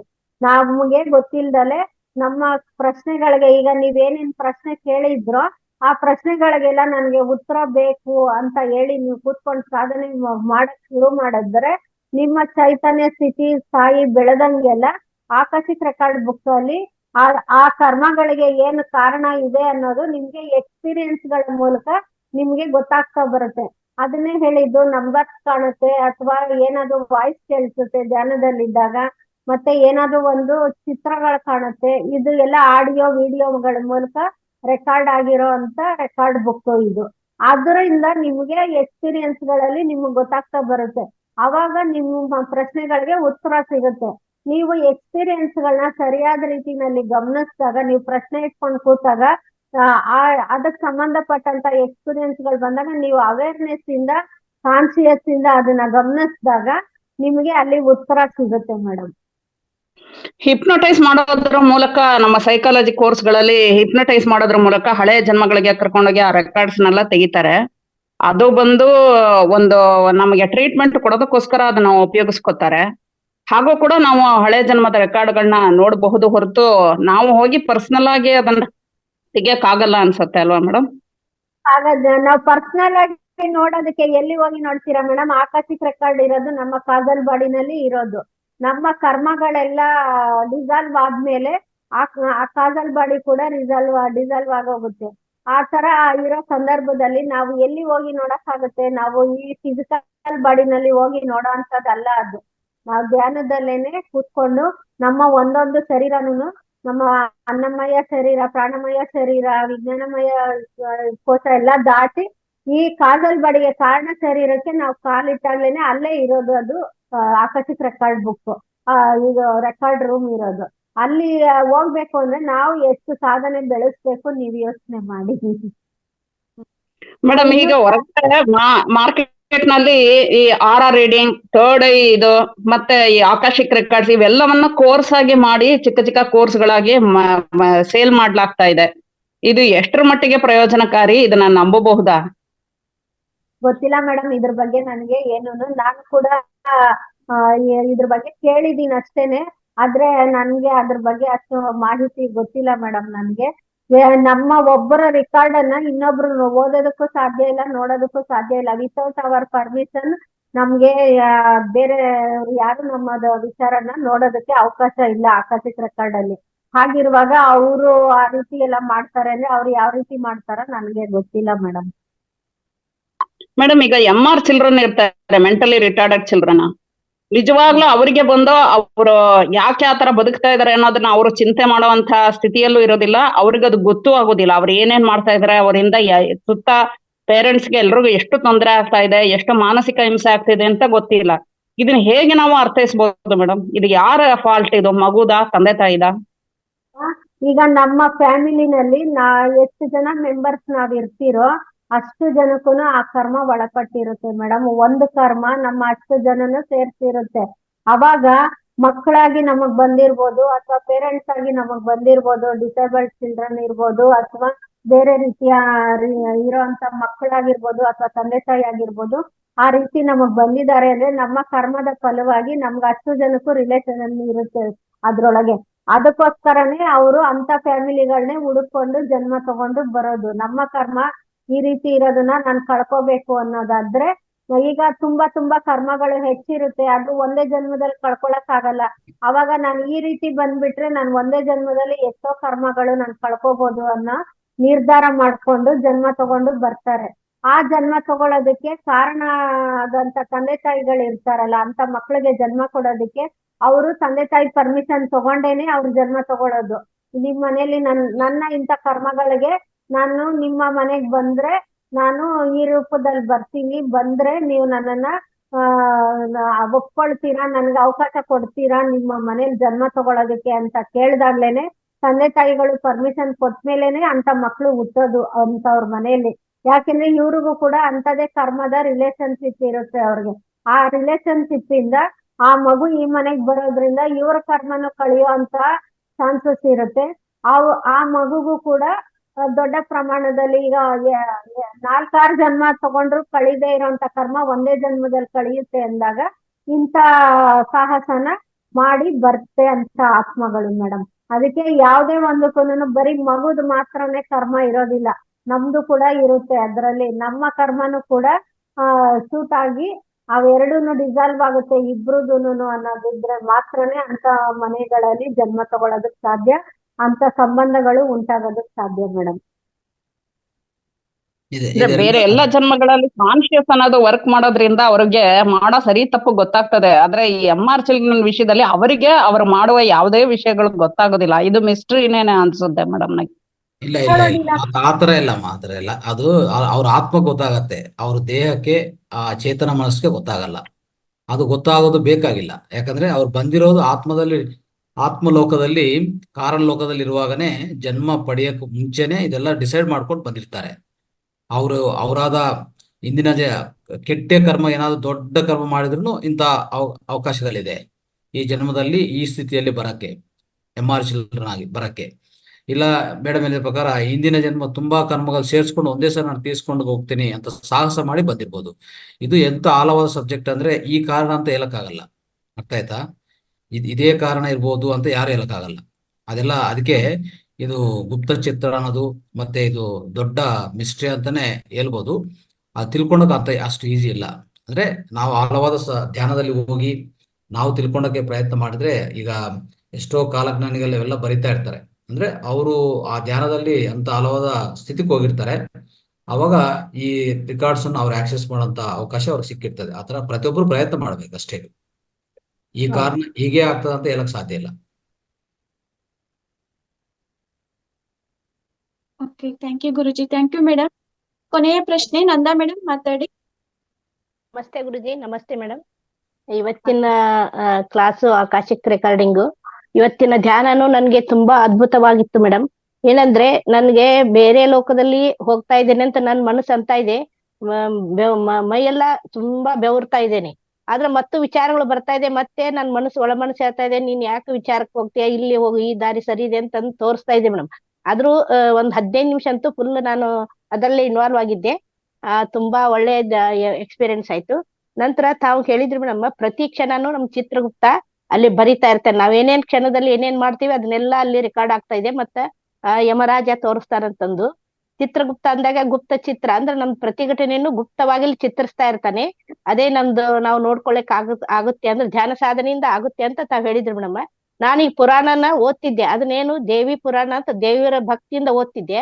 ಅದರಲ್ಲಿ ನಾನು ಕೊಂಡ್ಕೊಂಡೆ ಇವತ್ತಿನ ಕ್ಲಾಸ್ನಿಂದ. ಜಯ ವಿಜಯರು ದ್ವಾರಪಾಲಕದಲ್ಲಿ ವಿಷ್ಣುವಿನ ದ್ವಾರಪಾಲಕರಾಗಿದ್ದಾಗ ಅವನಿಗೆ ಸನತ್ ಕುಮಾರರು ಅವನಿಗೆ ಶಾಪ ಕೊಡ್ತಾರೆ, ಅವ್ರು ಒಳಗಡೆ ಬಿಡದೇ ಇದ್ದಾಗ. ಅವಾಗ ಅವರು ಶಾಪ ಕೊಟ್ಟಾಗ ವಿಷ್ಣುವಿನ ಹತ್ರ ಹೋದಾಗ ಕೇಳ್ತಾರೆ, ವಿಷ್ಣು ಕೇಳ್ತಾನೆ, ನೀವಿಲ್ಲ, ಶಾಪ ಖಂಡಿತವಾಗಿ ನೀವು ಅನುಭವಿಸ್ಲೇಬೇಕು, ನೀವು ಮಾಡಿದ್ದಕ್ಕೆ. ಅದಕ್ಕೆ ನೀವು 7 ಜನ್ಮನ ಅಂದ್ರ 7 ಇದ್ರಲ್ಲಿ ಭೂಲೋಕದಲ್ಲಿ ನನ್ನ ಭಕ್ತಿ ಸೇವಕರಾಗಿರ್ತೀರೋ ಅಥವಾ 3 ಜನ್ಮದಲ್ಲಿ ನನ್ನ ವೈರಿ ಆಗಿರ್ತೀರಾ ಅಂತ ಕೇಳಿದಾಗ ಅವ್ರು ಭೂಲೋಕದನ್ನ ಕರ್ಮ ಕಳ್ಕೊಳಕ, ಇಲ್ಲ ನಿಮ್ ವೈರಿಯಾಗಿದ್ರು ನಾವು 3 ಜನ್ಮ ಸಾಕಂತಂದು ಮುಂದೆ ರಾವಣ ಮತ್ತು ಕುಂಭಕರ್ಣರಾಗಿ ಹುಡ್ತಾರೆ. ನಂತರ ಹಿರಣ್ಯಕಶಿಪು ಹಿರಣ್ಯಾಕ್ಷ ಆಗಿ ಹುಟ್ಟುತ್ತಾರೆ. ನಂತರ 3ನೇ ಜನ್ಮ ಶಿಶುಪಾಲ ಇವರಾಗಿ ಕೃಷ್ಣನಿಂದ ಅವರು ಹತರಾಗ್ತಾರೆ. ಅಂದಾಗ ನಾವ್ ಮಾಡಿದ ಕರ್ಮ ನಮಗ್ ಬಿಡುದಿಲ್ಲ ಅಂತ ಅನ್ನೋದು ನನ್ಗೆ ಈಗ ಆ ಪುರಾಣ ಓದಿದಾಗ ಇದು ಆಕಾಶಿಕ್ ರೆಕಾರ್ಡಿಂಗ್ ಇರ್ಬೋದಾ ಅಂತ ಅನಿಸ್ತು ಮೇಡಮ್. Thank you madam. ಇದ್ರ ಧ್ಯಾನ ಸಾಧನೆಯಿಂದನ ಸಾಧ್ಯ ಅಂತಂದ್ರೆ ನಮ್ಮನ್ನ ನಾವು ನೋಡ್ಕೊಳಕ ನಾವು ಧ್ಯಾನವನ್ನು ಎಷ್ಟು ಹೆಚ್ಚಿಗೆ ಮಾಡ್ತೇವಲ್ಲ ಅದರಿಂದ ಸಾಧ್ಯ ಅಂತ ಅನ್ನೋದು ಗೊತ್ತಾಯ್ತು madam. Thank you madam. Thank you madam. Thank you so much madam. Nanda madam ತುಂಬಾ ಅದ್ಭುತವಾಗಿ ಮಾತಾಡಿದ್ರಿ. Thanks madam. Thank you. ಅದ್ಭುತವಾದ ಪ್ರಶ್ನೋತ್ತರ ಕಾರ್ಯಕ್ರಮ ನಡೀತು. ಇವತ್ತಿನ ಕಾರ್ಯಕ್ರಮದಲ್ಲಿ ಶೋಭಾ ಮೇಡಮ್ ಬಂದು ನಮ್ಗೆ ಆಕಾಶಿಕ್ ರೆಕಾರ್ಡ್ ಬಗ್ಗೆ ತುಂಬಾ ಚೆನ್ನಾಗಿ ಹೇಳ್ಕೊಟ್ರು. ಒಳ್ಳೆಯ ಜ್ಞಾನ, ನಮ್ಮ ಒಂದು ಪಾಪ ಪುಣ್ಯಗಳ ದಾಖಲೆ ಎಲ್ಲಿ ನಮ್ಮಲ್ಲೇ ಆಗುತ್ತೆ, ಅದನ್ನ ಯಾವ ತರ ನಾವು ಕಡಿಮೆ ಮಾಡ್ಕೋಬೇಕು ಅಂತಾನು ನಾವು ತಿಳ್ಕೊಂಡ್ವಿ. Thank you madam, thank you so much. Thanks Guruji. Thank ನನ್ಗೆ ಯು ಮೇಡಮ್. ಅವಕಾಶ ಎಲ್ಲರಿಗೂ thank you madam. Thank you Thank you. Sir. Thank you madam. Shobha madam, ಅದ್ಭುತವಾಗಿದೆ ಇವತ್ತು ಸೆಷನ್ ಅಂತೂ. ಅದ್ಭುತವಾದ ಜ್ಞಾನ ಆಯ್ತು. ಈ ಜ್ಞಾನ ಹಂಚಿಕೆ ಅನ್ನೋದು ತುಂಬಾ ಚೆನ್ನಾಗಾಯ್ತು. ಅಂದ್ರೆ ಈ ಹಲವಾದ ಸಬ್ಜೆಕ್ಟ್ ಆದ್ರೂ ನೀವು ಆದಷ್ಟು ಸಂಪೂರ್ಣ ಮಾಹಿತಿ ಅನ್ನೋದು ಕೊಡಕ್ಕೆ ಪ್ರಯತ್ನ ಮಾಡಿದ್ರಿ. ಅದು ನಮಗೂ ಆ ತಿಳುವಳಿಕೆ ಬಂದಿದೆ. ಆ ಜ್ಞಾನ ನಿಜವಾಗಿ ಅದ್ಭುತವಾದ ಜ್ಞಾನ ತಗೊಂಡು. ಕ್ವಶನ್ ಆನ್ಸರ್ ಸೆಷನ್ ಅಲ್ಲಿ ನಾನು ಯಾವ ರೀತಿ ಉತ್ತರ ಕೊಟ್ಟ ಗೊತ್ತಿಲ್ಲ ಸರ್. ನನಗೆ ಅನಿಸಿ ನನ್ನ ತಾಯಿ ಏನು ಇತ್ತೋ ಅಷ್ಟು ಮಟ್ಟಿಗೆ ನಾನು ಉತ್ತರ ಕೊಟ್ಟಿದ್ದೀನಿ ಸರ್. ಇಲ್ಲ Thank ಮೇಡಮ್, you, sir. ತುಂಬಾ ಚೆನ್ನಾಗಿದೆ. ಆನ್ಸರ್ಸ್ ಎಲ್ಲ ಚೆನ್ನಾಗಿದೆ. ಪ್ರತಿ ಆನ್ಸರ್ ಇಂದ ವಿಶೇಷ ಜ್ಞಾನ ಸಿಕ್ಕಿದೆ. ಅಂದ್ರೆ ಸ್ವಲ್ಪ ಆಳವಾದ ಜ್ಞಾನ ಸಿಕ್ಕಿದೆ. ಅದು ಮತ್ತೆ ನಾವು ಅಳವಡಿಸ್ಕೊಂಡೋದು ನಮ್ಮ ಎಲ್ಲರ ಮೇಲೆ ಇದು ಆಧಾರ ಆಗುತ್ತೆ. Thank you madam. Thank you so much. ಧನ್ಯವಾದಗಳು. ಹ್ಮ್. ಸ್ನೇಹಿತರೆ, ಸೊ ಇವತ್ತಿನ ಸಬ್ಜೆಕ್ಟು ಆಕಾಶಿಕ್ ರೆಕಾರ್ಡ್ಸ್ ಅನ್ನೋದು. ಸೊ ಇದು ಎಷ್ಟು ಹಲವಾರು ಸಬ್ಜೆಕ್ಟ್ ನಮಗೆಲ್ಲ ಗೊತ್ತಿರೋದು. ಪ್ರತಿಯೊಂದು ಕ್ಲಾಸಲ್ಲಿ ನಾವು ಸ್ವಲ್ಪ ಸ್ವಲ್ಪ ಕವರ್ ಮಾಡ್ತಾನೆ ಹೋಗ್ತೀವಿ. ಆದರೆ ಇವತ್ತು ಮೇಡಮ್ ಕೂಲಂಕುಷವಾಗಿ ತಿಳಿಸ್ಕೊಟ್ಟಿದ್ರು. ಇದು ಒಂದ್ ದಿವ್ಸಕ್ಕೂ ಪೂರ್ತಿ ಡೈಜೆಸ್ಟ್ ಮಾಡ್ಕೊಳಕ್ಕೋ ಜೀರ್ಣ ಮಾಡ್ಕೊಳಕ್ ಆಗಲ್ಲ. ಪ್ರತಿದಿನ ನಾವು ಇದು ಆಚರಿಸ್ಬೇಕು, ಆಚರಣೆಯಲ್ಲಿ ಇಟ್ಕೋಬೇಕು, ಮತ್ತೆ ಪದೇ ಪದೇ ಮರಣ ಮಾಡ್ಕೊಂತ ಇರ್ಬೇಕು. ಅವಾಗ ಸೊ ಈ ಪೂರ್ತಿ ನಮ್ಮ ಒಳಗಡೆ ಇಂಕಕ್ಕೆ ಚಾನ್ಸ್ ಇದೆ. ಅಂದ್ರೆ ಪ್ರತಿಯೊಂದು ಜೀವಕೋಶ ಜೀವಕಣಕ್ಕೆ ಈ ಜ್ಞಾನ ನಾವು ಹಚ್ಕೋಬೇಕಂದ್ರೆ ಹೆಚ್ಚು ನಾವು ಸಮಯ ಕೊಡಬೇಕು. ಮತ್ತೆ ಅದರಲ್ಲಿ ತೊಡಗಿಸ್ಕೋಬೇಕು. ಆ ಜ್ಞಾನವು ತಿಳ್ಕೊಂತ ಇರ್ಬೇಕು. ಮತ್ತೆ ಸಾಧನ, ಈ ಸ್ವಾಧ್ಯಾಯ ಸಜ್ಜನ ಸಂಘದ ಜೊತೆಗೆ ಸಾಧನ ಹೆಚ್ಚಾಗಿ ಮಾಡ್ತಾ ಇರ್ಬೇಕು. ಅಂದ್ರೆ ಧ್ಯಾನ ಹೆಚ್ಚಾಗಿ ಮಾಡೋದು. ಪ್ರತಿ ದಿವಸ 1 ತಾಸು 2 ತಾಸು 3 ತಾಸು 3 ಅವರ್ಸ್ ಆ ತರ ಮಾಡ್ತಾ ಹೋದ್ರೇನೆ ನಮ್ಗೆ ಈ ಆಕಾಶಿಕ್ ರೆಕಾರ್ಡ್ಸು ನಾವು ಅದು ನೋಡ್ಬೇಕಂದ್ರೂ ಆ ಇನ್ಫಾರ್ಮೇಶನ್ ಅಂದ್ರೆ ಆ ಒಳಗಡೆ ಇರುವಂತ ಎಲ್ಲ ಹಿಂದಿನ ಜನ್ಮಗಳ ಪೂರ್ತಿ ಹಿಸ್ಟ್ರಿ, ಅಂದ್ರೆ ನಮ್ಮ ಬಗ್ಗೆ ಪೂರ್ತಿ ಹಿಸ್ಟ್ರಿ ಅಂತ ಹೇಳ್ಬೋದು. ಸೊ ಅದು ತಿಳ್ಕೊಬೇಕಂದ್ರೂ ಅಷ್ಟು ಆಳವಾದ ಧ್ಯಾನ ಬೇಕಾಗತ್ತೆ. ಯಾಕಂದ್ರೆ ಅದು ಸೊ ಯಾವುದೇ ಒಂದು ಉಪರಿತಲದಲ್ಲಿ ಸರ್ಫೇಸ್ ಅಲ್ಲಿ ಸಿಗುವಂತ ಇನ್ಫಾರ್ಮೇಶನ್ ಅಲ್ಲ ಇದು.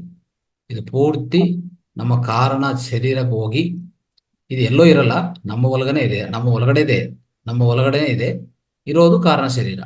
ಆ ಕಾರಣ ಶರೀರ ನಾವು ಅಲ್ಲಿವರೆಗೂ ಹೋಗ್ಬೇಕಂದ್ರೆ ಮೊದಲನೇದಾಗಿ ಈ ಪ್ರಾಪಂಚಿಕ ಶರೀರ ಅಂದ್ರೆ ಈ ಭೌತಿಕ ಶರೀರ, ಅದಾದ್ಮೇಲೆ ಪ್ರಾಣ ಶರೀರ, ಅದಾದ್ಮೇಲೆ ಮನೋಮಯ ಕೋಶ, ಅದಾದ್ಮೇಲೆ ದಾಟ್ಕೊಂಡು ಹೋದ್ರೆ ನಮ್ಗೆ ಕಾರಣ ಶರೀರ ಸಿಗೋದು.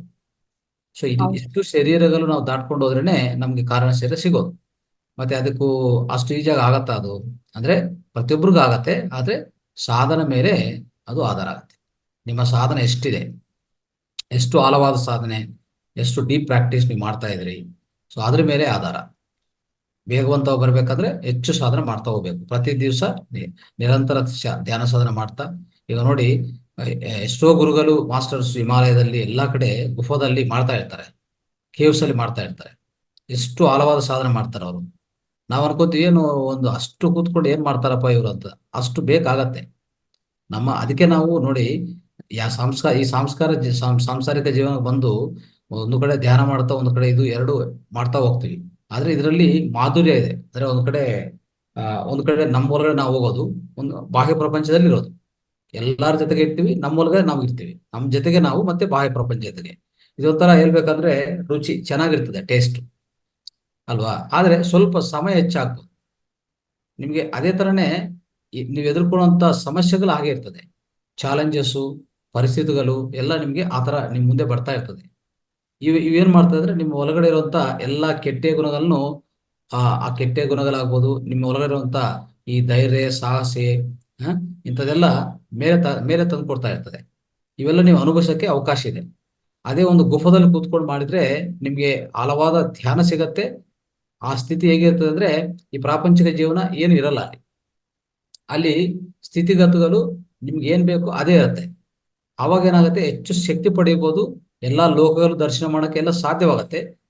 ಅದು ಆ ಸ್ಥಿತಿ ಹೇಗಂದ್ರೆ ಈ ಎಷ್ಟೋ ಜೀವನಗಳು ನಡ್ಸ್ಕೊಂಡು ಹೋಗಿ ನಾವು ಒಂದು ಬಾಲ್ಯಾತ್ಮ ಆಗಿ, ಒಂದು ಶಿಶು ಆತ್ಮ ಆಗಿ ನಾವು ಜನ್ಮ ತಗೊಂಡಿದ ಮೇಲೆ ಎಷ್ಟೋ ಜನ್ಮಗಳು ಪಡಿತೀವಿ. ಹೇಳ್ಬೇಕಂದ್ರೆ 300 ಜನ್ಮಗಳು ಅಂತ ಇಟ್ಕೊಳ್ಳಿ. ಕೊನೆಯ ಜನ್ಮಗಳಲ್ಲಿ ಅಂತ ಆಳವಾದ ಸ್ಥಿತಿ, ಅಂತ ಆಳವಾದ ಧ್ಯಾನ ಬೇಕೇ ಬೇಕು. ನಾವು ಅರ್ಥ ಮಾಡ್ಕೋಬೇಕು. ಅಂದ್ರೆ ಈ ಕೊನೆ ಜನ್ಮಗಳು ಬರ್ತದಲ್ಲ, ಒಂದು 50, 30, 40 ಜನ್ಮಗಳು, ಇಲ್ಲ ಕೊನೆ 10 ಜನ್ಮಗಳಲ್ಲಿ ಈ ಆಳವಾದ ಧ್ಯಾನಕ್ಕೆ ಮತ್ತ ಈ ಧ್ಯಾನ ಆಧ್ಯಾತ್ಮಿಕ ಮಾರ್ಗದಲ್ಲಿ ಪೂರ್ತಿ ತೊಡಗಿಸ್ಕೊಂಡಿರ್ತಾರೆ ಅವ್ರು. ಇನ್ನು ಬೇರೆದೆಲ್ಲ ಅವ್ರು ತಲೆಕೆಡಿಸ್ಕೊಳಲ್ಲ.